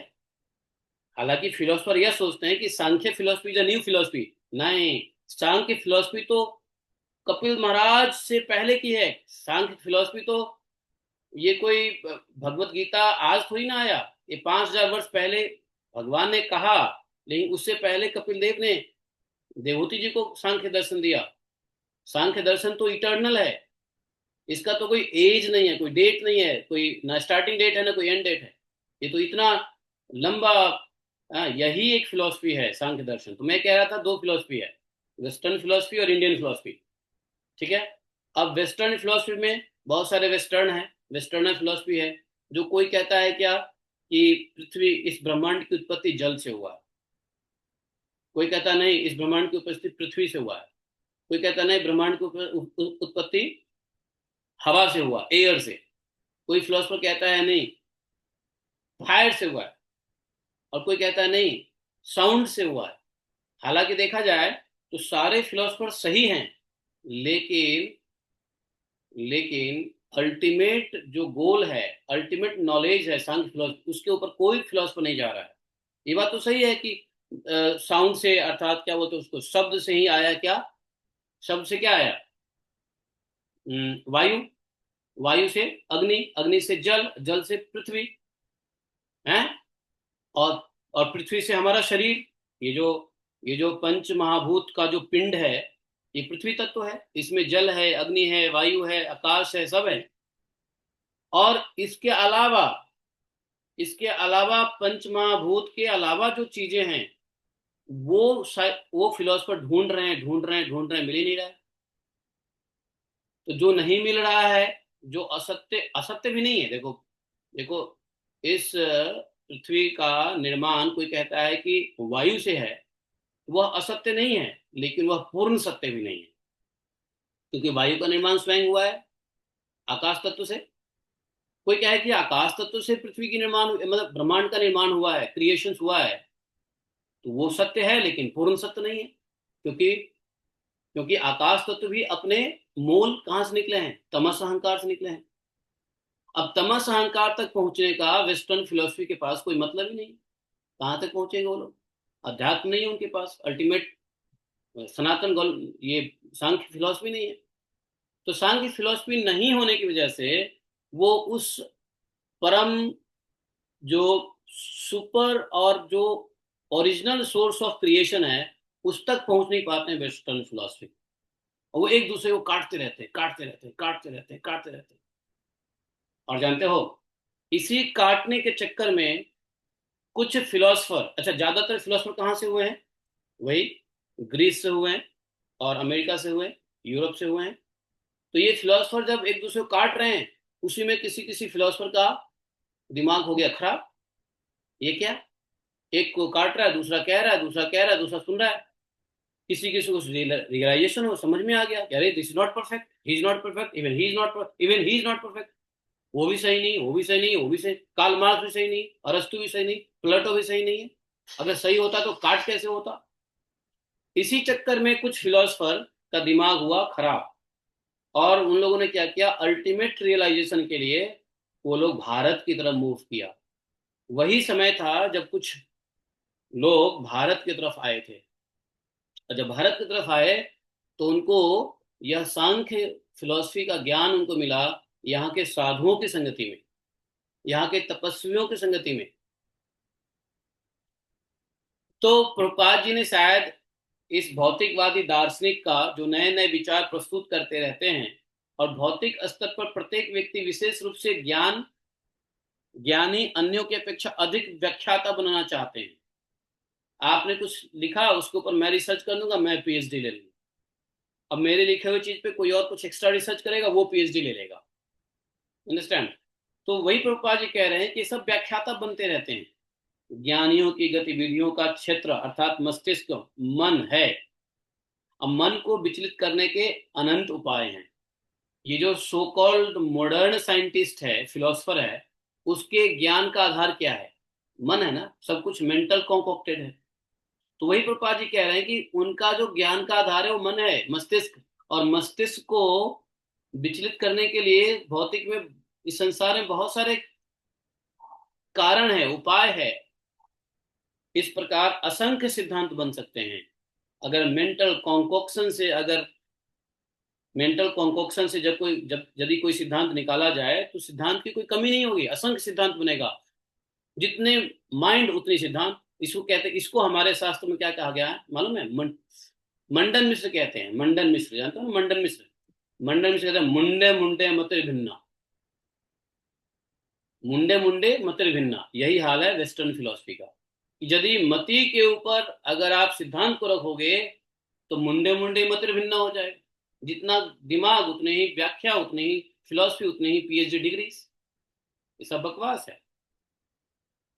प्रभुपाद जी ने यही कहा। किंतु जो सांख्य दर्शन जो है वो ऐसा नहीं है। क्यों नहीं है? क्योंकि यह ज्ञान नहीं है। सांख्य दर्शन ज्ञान नहीं है। ज्ञान का मतलब यहां बोला कि मानसिक कल्पना। यह तो सांख्य दर्शन है क्या, जिसको कपिल देव जी आए देने के लिए? तो बोले सांख्य दर्शन तथ्य है, फैक्ट है। Sankhya Darshan is not concoction on mental platform but it is fact. Fact का मतलब क्या होता है, तथ्य का मतलब क्या होता है, जो कभी बदलता नहीं, जो कभी कटता नहीं, जिसको कभी हम काट नहीं सकते, कभी बदल नहीं सकते, कभी परिवर्तित नहीं कर सकते, उसको तथ्य कहते हैं। ठीक है ना, तथ्य। तो तथ्य परक है, प्रभुपाद जी कह रहे हैं तथ्य परक है। लेकिन जो तथ्य भी होता है ना, वो भी लुप्त हो जाता है। तो इसलिए समय से यह ज्ञान लुप्त हो चुका। कब? कपिल के समय में, जब भगवान कपिल थे, जब भगवान कपिल आए, जब भगवान ने इस ज्ञान को पुनः देने के लिए आने की कोशिश किया, तो उस समय तक ये ज्ञान लॉस हो गया, जब भी लुप्त हो गया, जब भी तो कपिल देव जी आए। तो समय के साथ विशिष्ट प्रकार का कोई भी ज्ञान लुप्त हो सकता है। यह प्रछन्न, क्या लिखा है प्रभुपाद जी ने, प्रछन्न रहा आता है, ये बहुत गलत है। यहाँ पे ट्रांसलेशन गलत है। मैं इसलिए कहता हूं प्रभुपाद जी की ट्रांसलेशन को अंग्रेजी में समझो। प्रभुपाद जी की ट्रांसलेशन को समझना हो तो अच्छी से अंग्रेजी में समझिए। जो हिंदी ट्रांसलेटर होते हैं ना, वो अपना भी भाव डाल देते हैं इसमें। प्रभुपाद जी ने जो अंग्रेजी में ट्रांसलेशन तात्पर्य लिखा हुआ है, उसमें प्रभुपाद जी की आध्यात्मिक शक्ति है। तो यहाँ पे ये कह रहे हैं कि लुप्त हो सकता है या प्रछन्न रहा आता है। क्या मतलब हुआ? आप लोग हिंदी देखिए। Prabhu ji, can you share the slide? कैसा है ये ट्रांसलेशन है? तो ट्रांसलेशन में थोड़ी मिस्टेक है। तो यहाँ पे प्रभुपाद जी का कहने का तात्पर्य है, जो प्रभुपाद जी इंग्लिश में कहते हैं, time immemorial the factual knowledge gets overlapped. समझे? अंग्रेजी में पढ़ोगे तो इस भौतिक संसार का स्वभाव ही है ये। कितनी भी अच्छी से अच्छी सफेद चीज हो, चमकीला चीज हो, कैसा भी हो, वो समय के साथ धूल धूसरित हो जाता है, नहीं होता है? ज्ञान भी धूल धूसरित हो जाता है, दर्पण भी धूल धूसरित हो जाता है।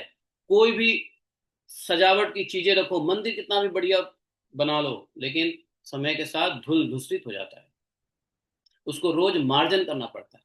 इसलिए तत्व ज्ञान भी रोज मार्जन करने की आवश्यकता है। इसीलिए तो नित्यम भागवत सेवाया का भगवान गोपाल जी ने कंपल्सरी किया है, नहीं किया है? नित्यम भागवत सेवाया का गोपाल जी ने क्यों कंपल्सरी किया है? इसलिए किया है, नहीं तो ये सब धूल धूसरित हो जाएगा, सब लुप्त हो जाता है। काल एक ऐसा गाल है, काल एक ऐसा बीमारी है जो भगवान स्वयं ही है काल। तो काल का ऐसा गाल है जो सबको निगल जाते हैं, सब कुछ विस्मित हो जाता है। ये ज्ञान भी, असंख्य फिलोसफी का जो अप्रत्यक्ष शब्द रूपांतरण है, वो क्या है? वेद है। भगवान ने जो वेद लिखा, श्रुति, वो तत्व ज्ञान जो है हमारा सांख्य फिलोसफी, उसी का अप्रत्यक्ष निरूपण है। प्रत्यक्ष निरूपण जो है वो ये है, भागवतम है, गीता है। प्रत्यक्ष निरूपण हुआ है जो कपिल भगवान देवहूति माता को कह रहे हैं। लेकिन अप्रत्यक्ष निरूपण जो वेद है, इससे किसी को समझ में आता नहीं है। आज भी यही मैं कह रहा था भागवतम शुरू करने से पहले, कि इसी बात के लिए खिन्न हुआ किसको? व्यासदेव महाराज को। भगवान व्यासदेव जी को इसी बात के लिए खिन्न हुआ। वेद लिख दिया, वेद की शाखाएं लिख दी, विस्तार कर दिया, पुराण उपनिषद लिख दिया, लेकिन फिर भी असंतुष्टि बनी पड़ी है। कारण क्या है? क्योंकि आपने तत्व को हिडन कर दिया, तत्व को अप्रत्यक्ष कर दिया, कर्म को प्रधान बना दिया, तथ्य को पीछे कर दिया।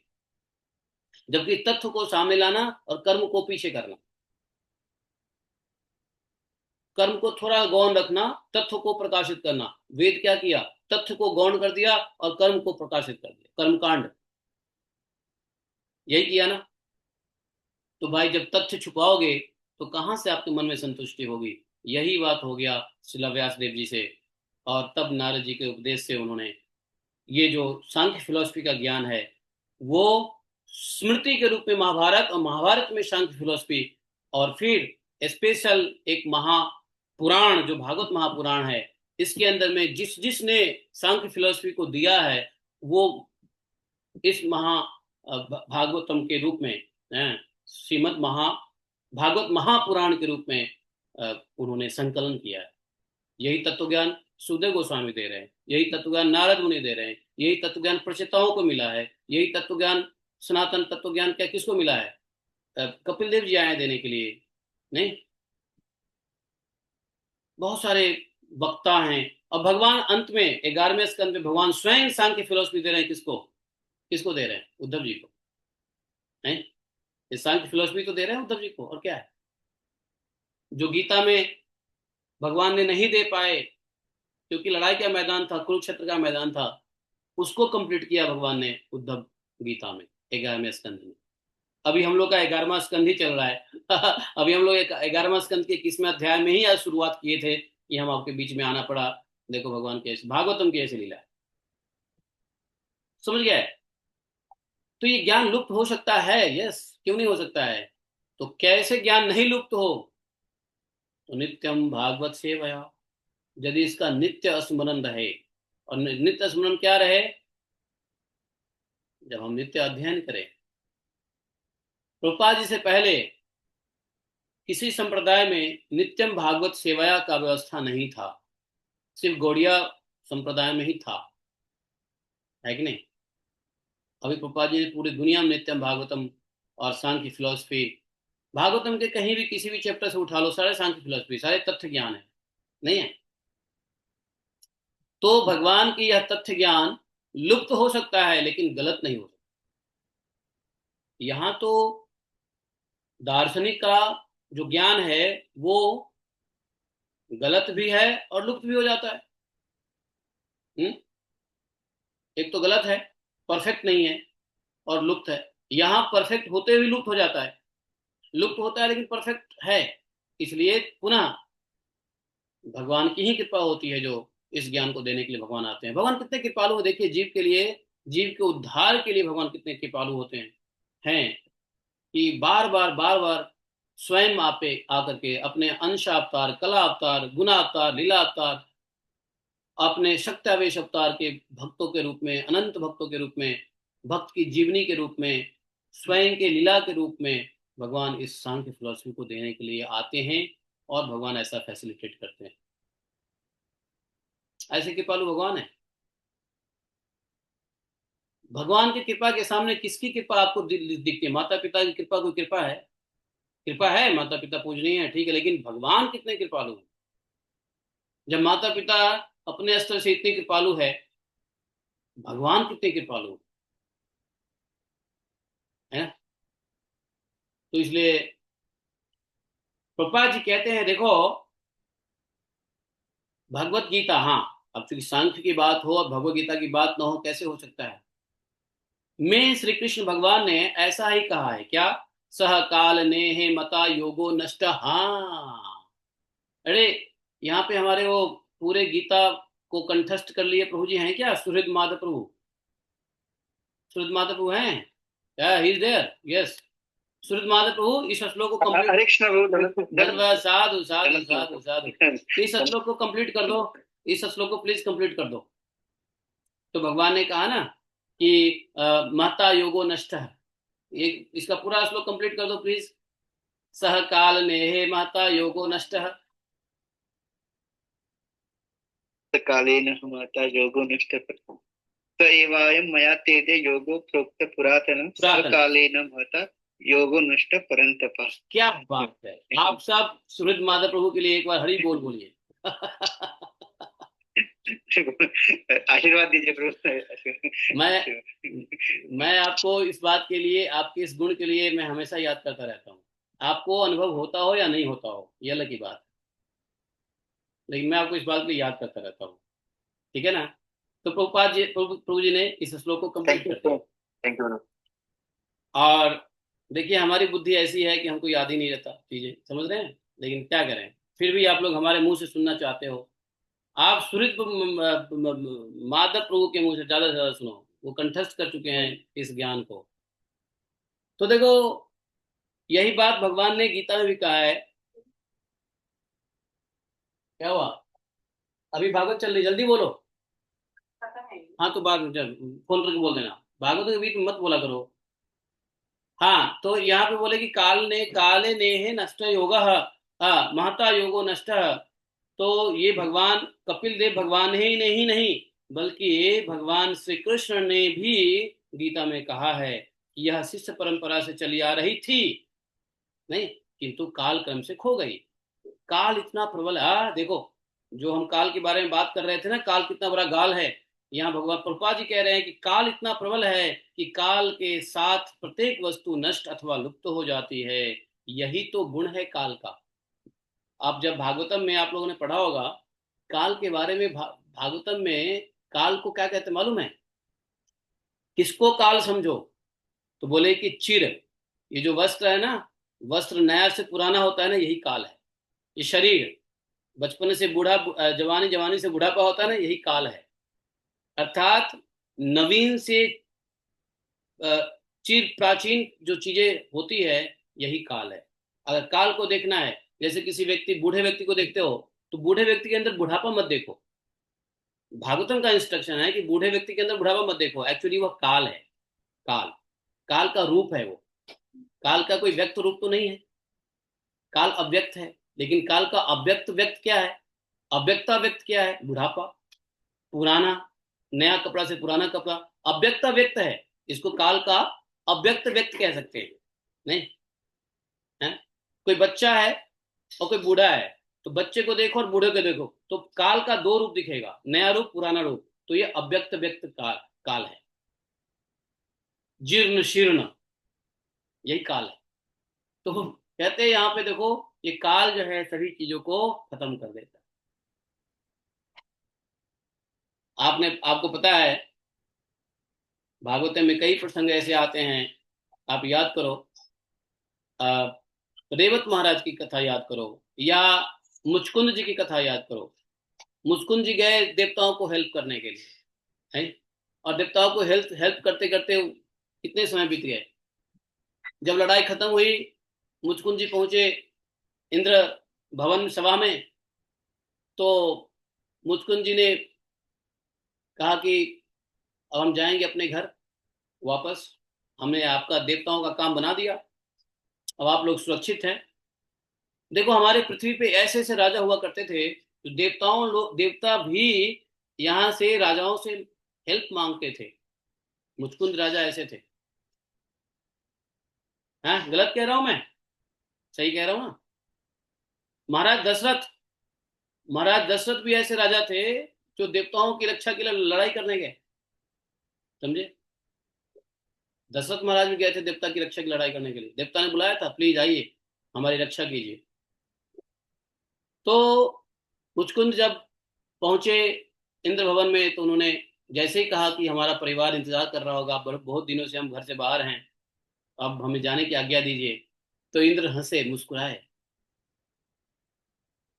मुस्कुराते हुए इंद्र को पूछा कि महाराज आप मुस्कुरा क्यों रहे हो? मैं आपसे आज्ञा मांग रहा हूं, अब जाने के लिए आज्ञा दीजिए। बोले कि बेटा मुचकुंद, कहाँ किस परिवार की बात कर रहे हो? अब नीचे तुम्हारा परिवार सब नष्ट भ्रष्ट हो गया। एक तुम्हारा परिवार नहीं, तुम्हारे खानदान के पता नहीं 100 पीढ़ी खत्म हो गया। इतने देर में, तो जब तक तुम यहाँ लड़ाई लड़े तो सब नष्ट हो गया। तुम कौन से परिवार के पास जाना चाहते हो?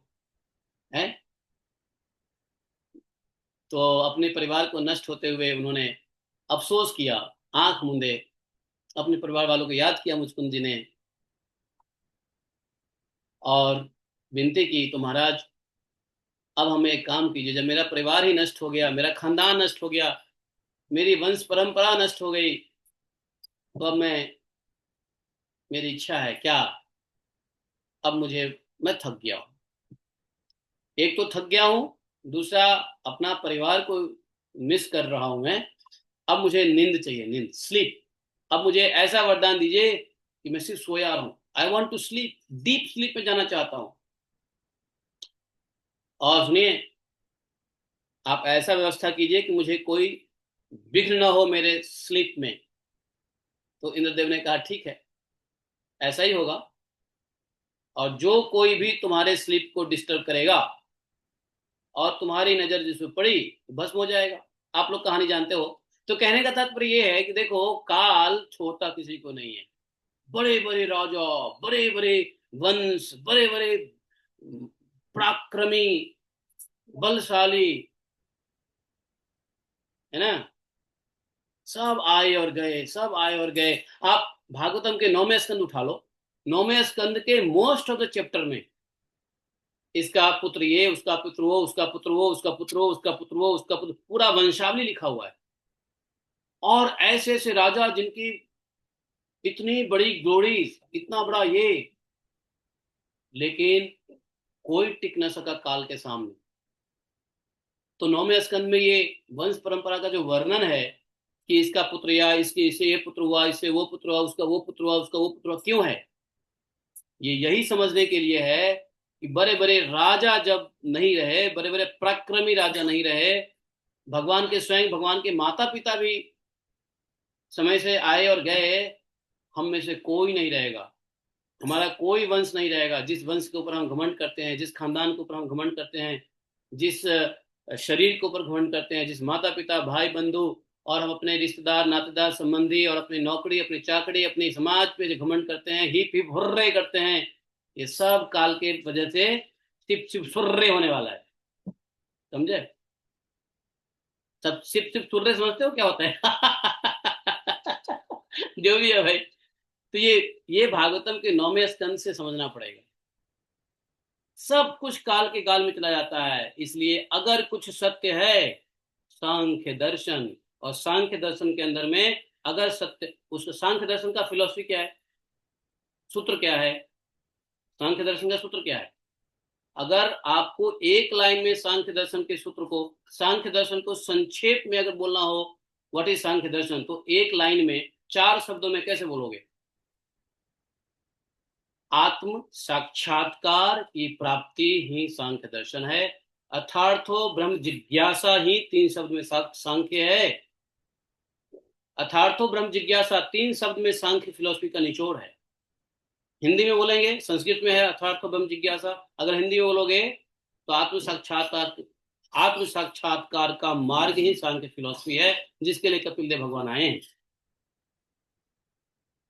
यही सांख्य है। तो इसलिए ये सब कुछ, ये शरीर सब कुछ खत्म होने वाला है। इसलिए बार बार भागवतम से हम लोग को भागवतम इसलिए नहीं पढ़ना है कि सिर्फ पढ़ना ही है।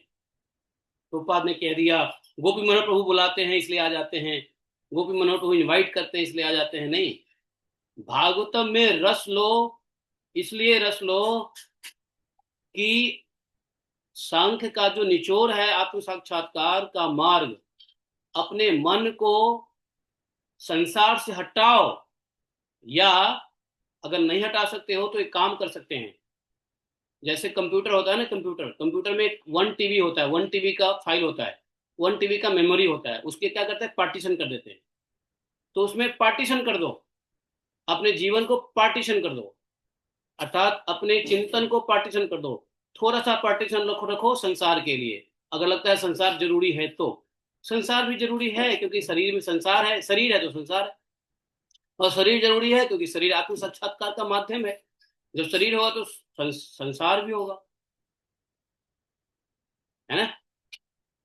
यही शरीर है खलु धर्म साध्य, जो अल्टीमेट धर्म है उसको साधना साध्य के लिए शरीर जरूरी है। जब शरीर रहेगा तो संसार रहेगा, लेकिन इस संसार, अगर शरीर रहना आवश्यक है तो संसार रहेगा।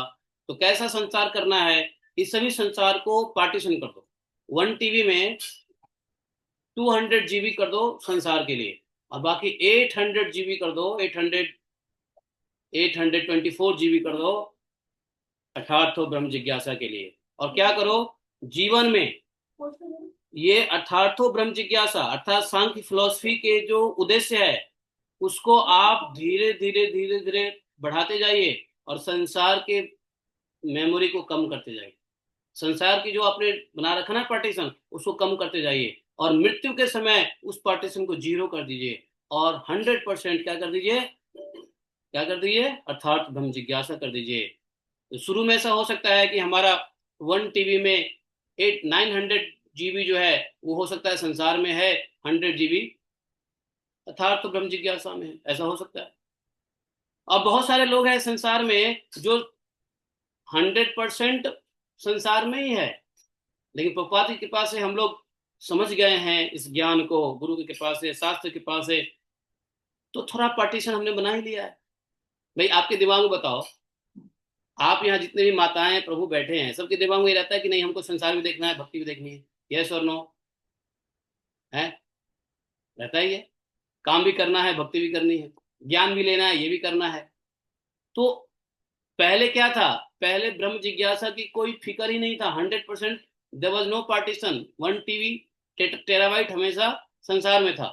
अब गुरु जी मिल जाएंगे, प्रभुपाद जी मिल गए, तो टेराबाइट कम कर दिया हमने, हैं? और धीरे धीरे जैसे हम भक्ति में आगे बढ़ते हैं तो टेराबाइट को बढ़ाते जाते हैं।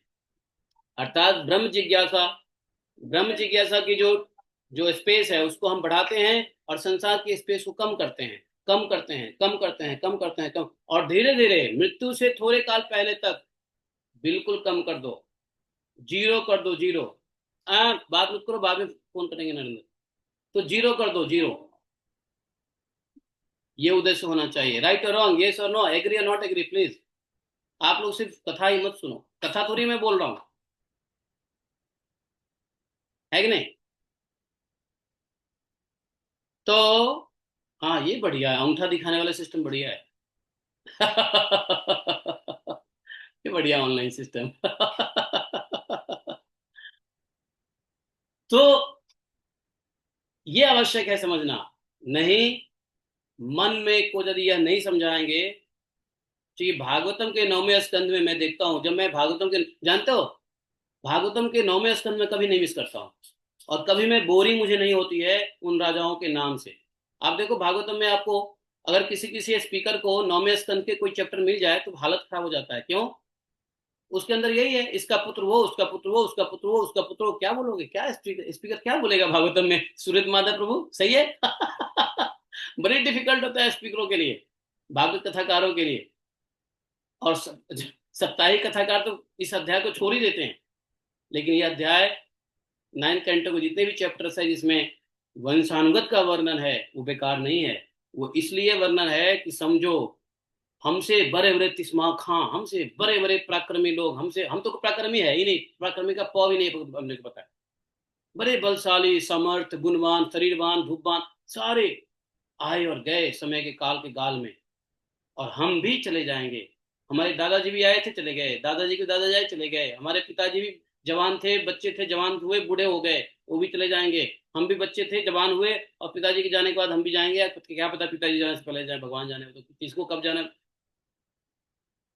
तो यह इस पद्धति से कपिल देव भगवान कह रहे हैं कि देखो, नहीं, खासकर प्रभुपाद जी तात्पर्य में कह रहे हैं कि काल इतना बलशाली है, काल के गाल में सबको जाना है, इसलिए रिमेन अलर्टेड, अलर्ट रहो, और डेली सांख्य फिलोसफी का चिंतन करो। और सुनो, ऐसी बात नहीं है मैं ही कह रहा हूं या प्रभुपाद जी कह रहे हैं, भगवान ने स्वयं कहा है अंत में आप लोग सुनोगे किसी स्पीकर के मुख से कि अंत में कपिल देव भगवान ने कहा है कि माता जो कुछ भी मैंने बताया है उसका मनन करो, और इस ज्ञान इस सांख्य ज्ञान के ऊपर चिंतन करते हुए अपने चित्त को मुझ में अर्पित करके।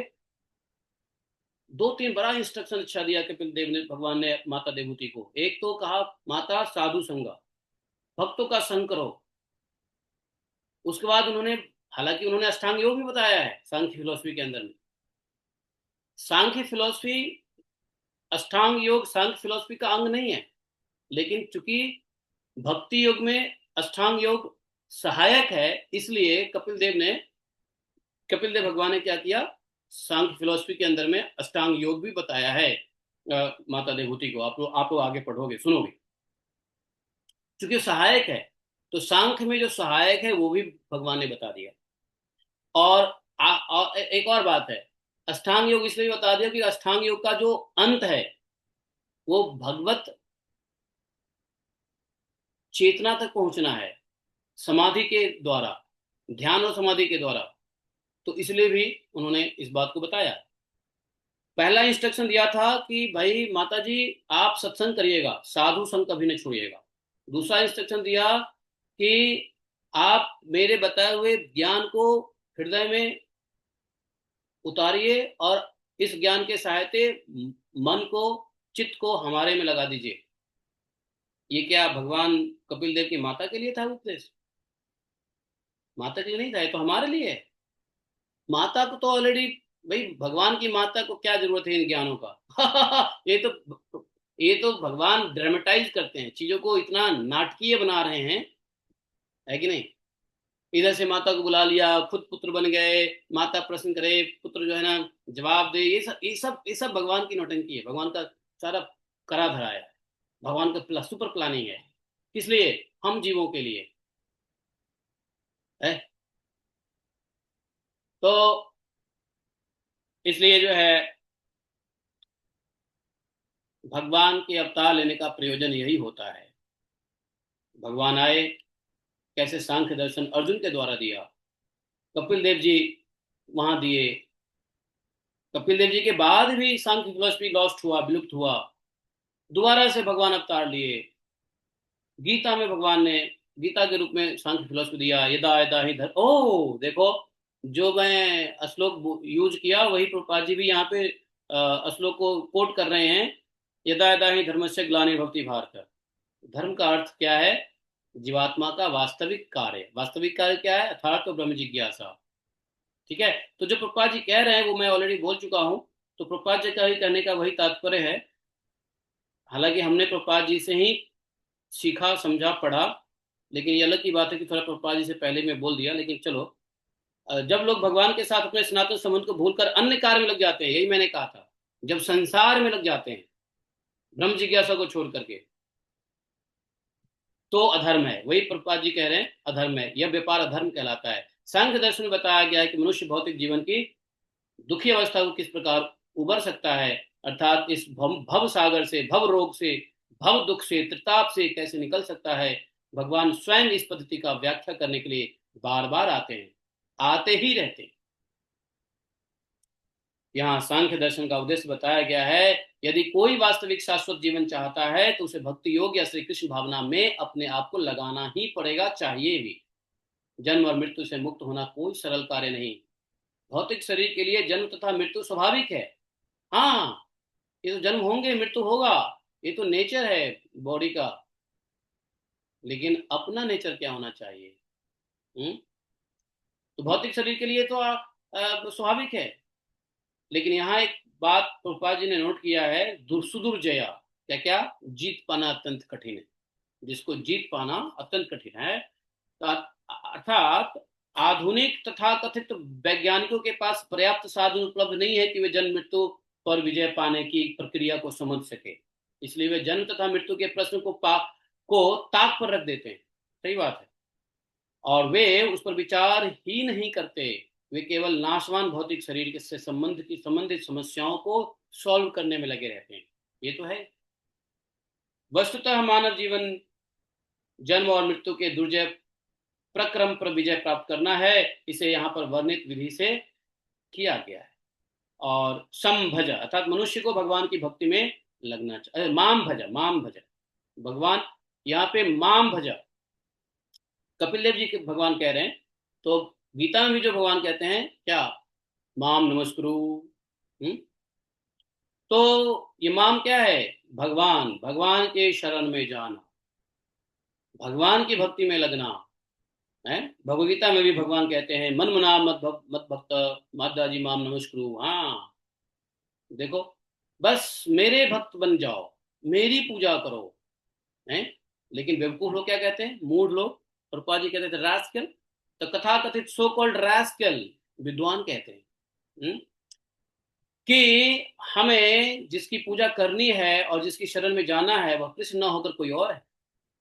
अतः कृष्ण की कृपा के बिना न तो कोई सांख्य दर्शन है, न ही मुक्ति के प्रयोजन करने वाले अन्य दर्शन समझा जा सकता है। और वैदिक ज्ञान की पुष्टि करता है, वैदिक ज्ञान इसी की पुष्टि करता है कि अविद्या के कारण मनुष्य इस भौतिक जीवन में उलझ जाता है और भौतिक झंझटों से तभी छुटकारा पाया जा सकता है जब उसे वास्तविक ज्ञान प्राप्त हो जाए। सांख्य का अर्थ क्या है? तथ्य प्रज्ञान, जिसे मनुष्य भौतिक बंधन से छूट सके। यस, प्रभुपाद का डेफिनेशन बहुत बढ़िया है। अंत प्रभुपाद जी ने कह दिया, सांख्य का अर्थ है the factual knowledge which help mankind to become liberated. मुक्त होना भौतिक बंधन से। देखिए भगवान कितने कृपालु है कि नहीं है? तो आप लोग बोले श्रील प्रभुपाद की जय। तो बहुत अच्छा तात्पर्य हम लोगों ने समझा, और तात्पर्य के साथ साथ हमने अपने भी तरफ से थोड़े बहुत बताने की कोशिश किया है। तो मैं कह रहा हूं कि भागवतम को सीरियसली लेना चाहिए। यह गीता क्या है? सांख्य ज्ञान है, सांख्य फिलोसफी गीता। लेकिन भागवत और गीता में थोड़ा सा अंतर हो जाता है। गीता ज्ञान गंगा है, लेकिन भागवतम भागवतम रसमालयम गंगा है। भागवतम रसमालयम है, इसमें ज्ञान के साथ साथ रस है। भागवतम में रस को प्रधान दिया गया है, गीता में ज्ञान को प्रधान दिया गया। भागवतम में क्या है? भागवतम को ये नहीं कहते हैं कि भागवतम ज्ञानालयम, नहीं, भागवतम रसमालयम, ज्ञानालयम नहीं है भागवतम। भागवतम रसमालयम है। भागवतम पढ़ो तो उससे पहले रस लो, टेस्ट लो। ज्ञान तो साथ साथ पीछे पीछे आता ही रहेगा। गीता में भगवान पूरा ज्ञान को प्राइमरीली फोकस किया है। ज्ञान गंगा है वो। गीता गंगोत्कम पीत्वा पुनर्जन्म न विद्यते, है ना? गीता का महत्व में ऐसा कहा है। लेकिन भागवतम क्या है? गीता गंगोत्कम पीत्वा पुनर्जन्म विद्यते, वहां भी पुनर्जन्म नहीं होगा। लेकिन यहाँ पे क्या होगा मालूम है? वहां तो पुनर्जन्म नहीं होगा, लेकिन भागवतम में क्या होगा? भक्ति भवती नैष्ठ की। भागवतम में भागवतम भगवान के भक्ति के अंदर निष्ठा उत्पन्न कर देगा। वो जन्म मृत्यु के चक्र से हटाएगा। लेकिन हम भक्त को जन्म मृत्यु के चक्र से ही हटना नहीं है। भक्त जन्म मृत्यु के चक्र से घबराता नहीं है। भक्त अभय है। भक्त न जन्म से डरता है, न मृत्यु से डरता है। भक्त क्या डरता है? भक्त भगवान के शुद्ध भक्तों के संगति की बिछुड़ने से भक्त डरता है। भगवान की सेवा से छूटने से डरता है। भगवान की चरण सेवा, चरण चिंतन छूटने से डरता है। भगवान के वियोग से डरता है। भक्त को कोई जन्म मृत्यु का डर नहीं होता है। तो गीता जन्म मृत्यु से निकाल सकती है, क्योंकि ज्ञान है, मोक्ष प्रदायिनी है। लेकिन भागवतम में क्या है? भक्त को जन्म मृत्यु से मतलब नहीं है। बड़े बड़े भागवत, महाभागवत लोग भगवान से जब भगवान का दर्शन पाते हैं तो क्या कुछ मांगते हैं? कुछ नहीं चाहिए। बस आप यही कृपा कीजिए कि जन्म जन्म में मैं आपका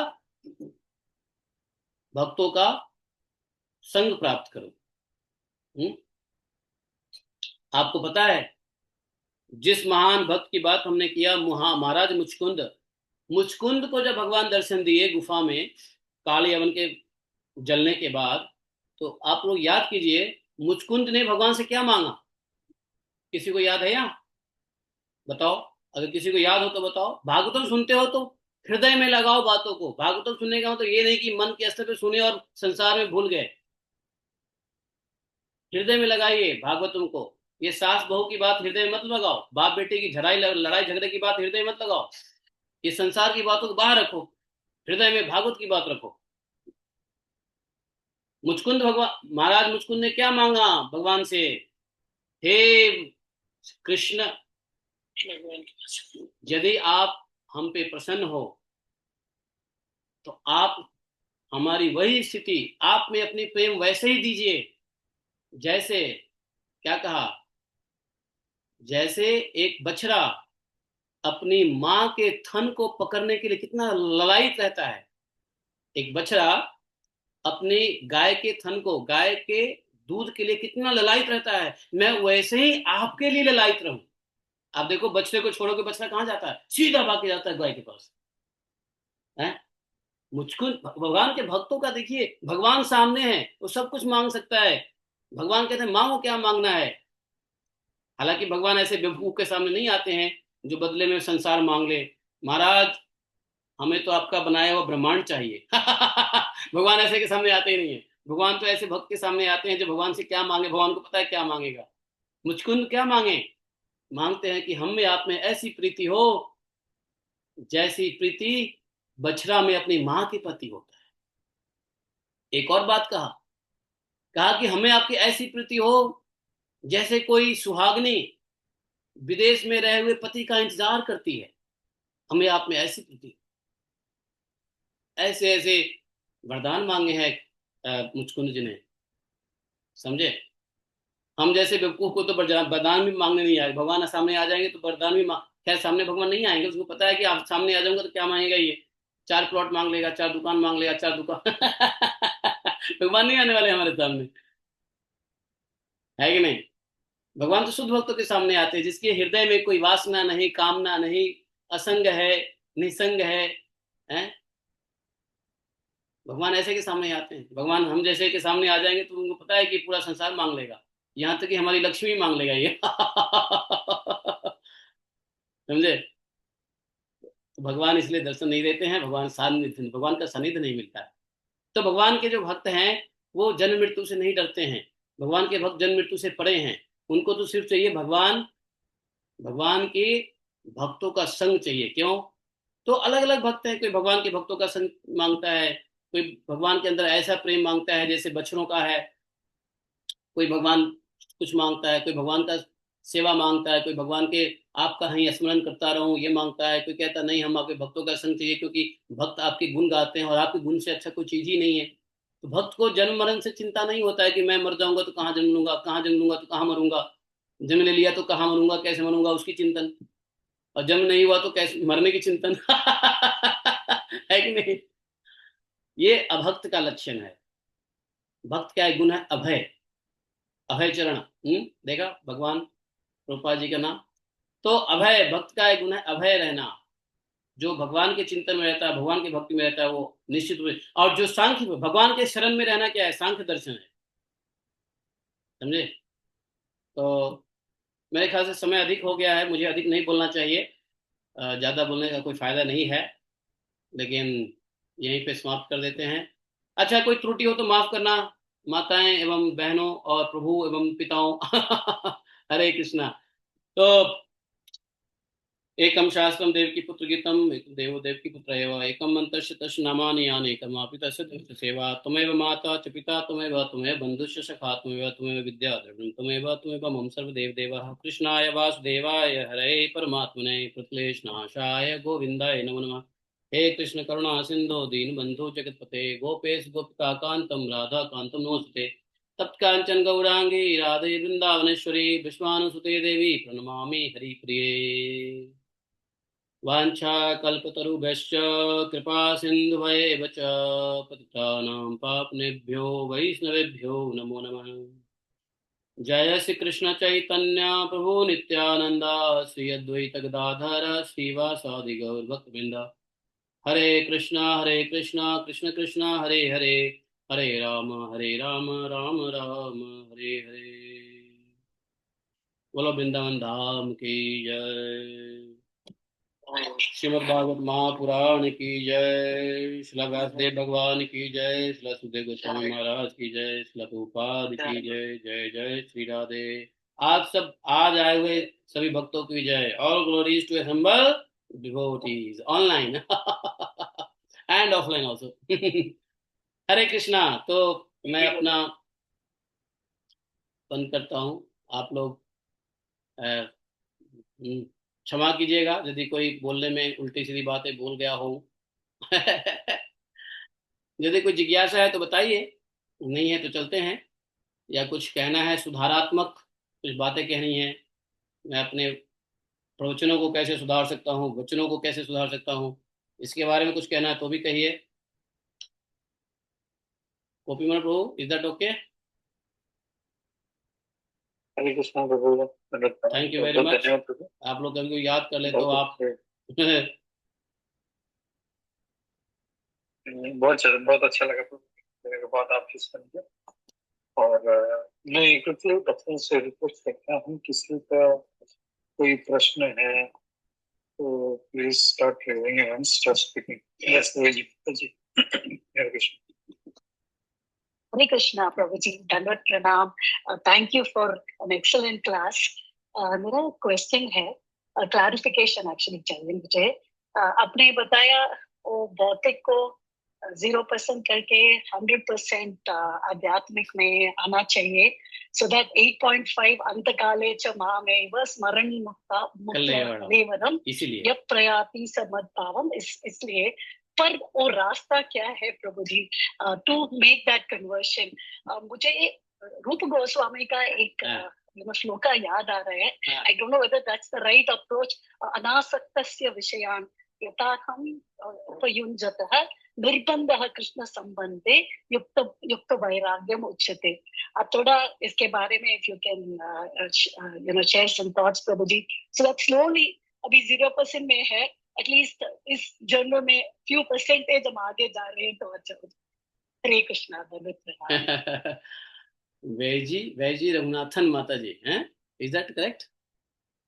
yes prabhu ji. Full name Vaijayanti है. अच्छा, वैजयंती मालयाम. देखो भगवान तो वैजयंती माला पहनते हैं. माता जी ऑलरेडी आप ज्ञानी हैं, ऑलरेडी आप सब कुछ जानते हैं. गोस्वामी की बहुत अच्छी आपने श्लोक आपने कोट किया है. ज्ञान तो हम लोग को रोज मिल रहा है, नो डाउट. अब जरूरत क्या है, वो ये है कि ज्ञान को वैराग्य में कन्वर्ट करना. कहते हैं कि ऐसा धर्म क्या जिसमें भगवत प्राप्ति का ज्ञान न हो, ऐसा ज्ञान का जिसमें वैराग्य न हो, ऐसा वैराग्य क्या जिसमें भगवान की भक्ति न हो. समझ गए? यस और नो? यस प्रभु जी. आप हिंदी बढ़िया से समझ रहे हो ना? यू आर साउथ इंडियन और what? I am South Indian. Yes prabhu ji, but 16 साल से गुड़गांव में रहती हूँ, सो थोड़ा थोड़ा समझ में आता है हिंदी. और ये तो मैं इतना 1 घंटे से बोला, सब कुछ समझा कि नहीं समझा आपने? समझ लिया. हाँ, साउथ इंडियन. माता जी का हिंदी अच्छा है. हाँ जी जी, माता जी का अच्छा हिंदी. हिंदी अच्छा है. हाँ, तो माता जी बहुत अच्छी बात है. आप गुरुग्राम में भी रहते हो, तो जो आपने कहा ना कि कैसे आगे बढ़ें, वो ऑलरेडी आप आगे बढ़ रहे हो. लेकिन फिर भी हमारे कल्याण के लिए आप ये प्रश्न पूछ रहे हो, और हमारे साथ साथ और भी लोगों के कल्याण के लिए आप प्रश्न पूछ रहे हो. क्योंकि आपने जो एक्सलेंट कोट आपने किया है गोस्वामी से, उसमें भी यही कह रहे हैं वो वैराग्य. तो हम जो ज्ञान ले रहे हैं, तो ज्ञान तो ले रहे हैं, हम डेली भागवतम पढ़ रहे हैं, डेली गीता पढ़ रहे हैं, डेली हम भक्तों के संग कर रहे हैं, ज्ञान मिल रहा है. लेकिन हमको ये भी चेक करना पड़ेगा कि हमको संसार से वैराग्य कितना हो रहा है. एक थर्मामीटर बनाना, एक मेंटल थर्मोमीटर बनाना पड़ेगा, जिसमें चेक करना पड़ेगा कि इस साल में हमारे अंदर क्या वैराग्य है. क्या हम जितना संसार में अटैच हैं, धन से, पुत्र से, घर से, मकान से, दुकान से, वीजा से, इमिग्रेशन से, क्या इससे थोड़ी सी वैराग्यता आ रही है? हर साल चेक करिए 1 जनवरी को कि हमारे अंदर इस साल, गए साल कितना वैराग्य आया, कितना संसार के आसक्तियां मिटी. और संसार की आसक्तियां मिटती है तो उसके गुण आते हैं, क्योंकि हर एक चीज का प्रमाण होता है. तो वैराग्य में हम आगे बढ़ रहे हैं, कुछ आसक्तियां कम हो रही है, इसका प्रमाण मिलना चाहिए. प्रमाण यदि नहीं मिल रहा है तो हम नहीं आगे बढ़ रहे हैं.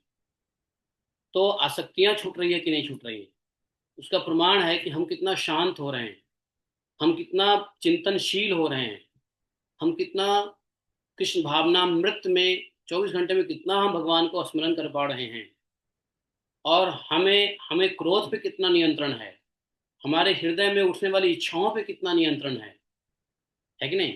सांसारिक क्रियाओं में हमारी कितनी रुचि कम हो रही है, निवृत्ति कितना बढ़ रहा है, प्रवृत्ति से निवृत्ति कितना बढ़ रहा है. यह बताता है कि हम कितने संसार से आसक्ति धीरे धीरे छोड़ रहे हैं.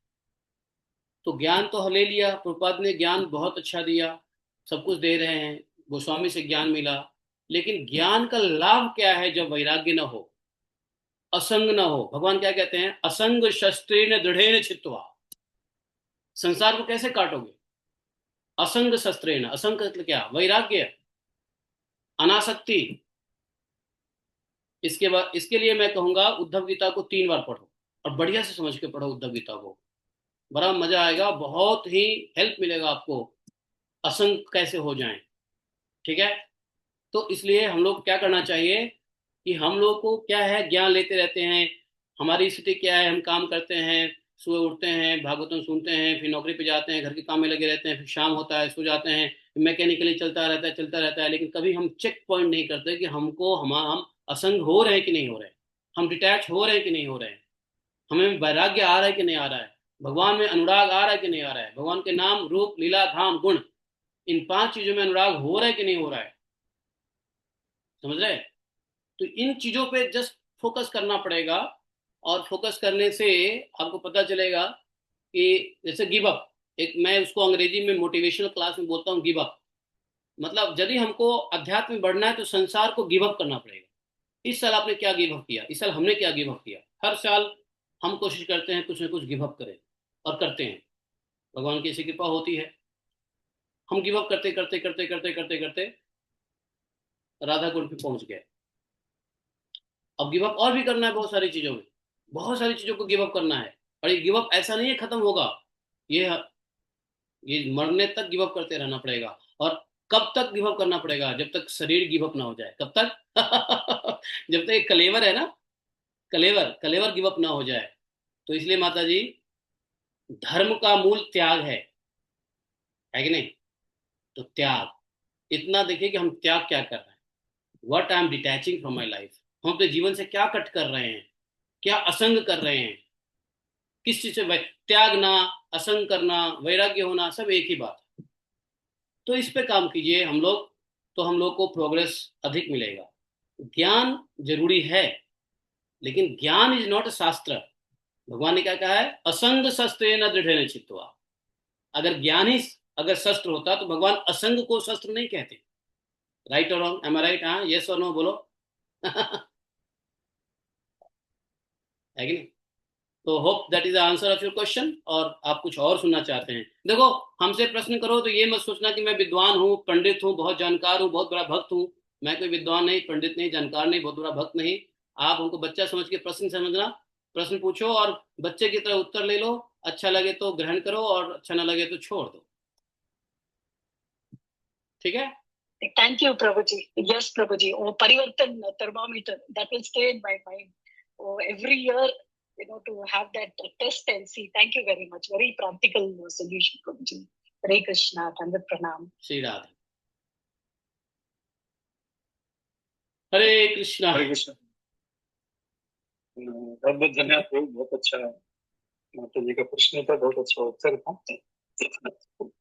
सॉरी, तो मैं ये सोच रहा था कि बार बार जो है ये असंग को क्यों जोड़ दिया जाता है? एक मिनट, क्या गोपी बाबू क्या बोले? दोबारा बोलिए, क्या बोले? दोबारा बोलिए। मैं यही बोल रहा था कि हम लोगों को बार बार ये असंग का पाठ क्यों पढ़ा जाता है कि त्याग दो, छोड़ दो। जी जी जी जी जी जी जी। मतलब अभी जस्ट मुझे ऐसा लग रहा था, मुझे जस्ट रियलाइज हुआ जब आप उत्तर दे रहे थे कि हम लोग आए ही इस भौतिक जगत में आसक्ति के कारण।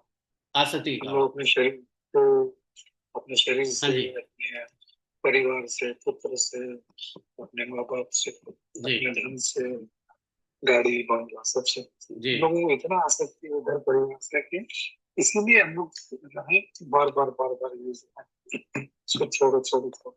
जी जी जी जी जी जी, बिल्कुल सही कहा आपने, बिल्कुल सही निष्कर्ष निकाला। गिव अप, इसलिए गिव अप थ्योरी बहुत जरूरी है।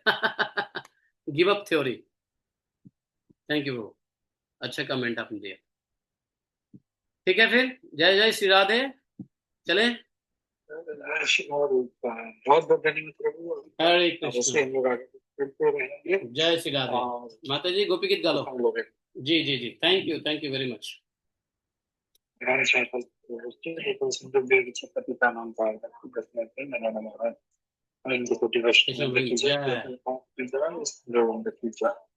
धन्यवाद प्रभु जी। हरे कृष्ण। हरे Krishna Prabhu, thank you very much. जय श्री राधे।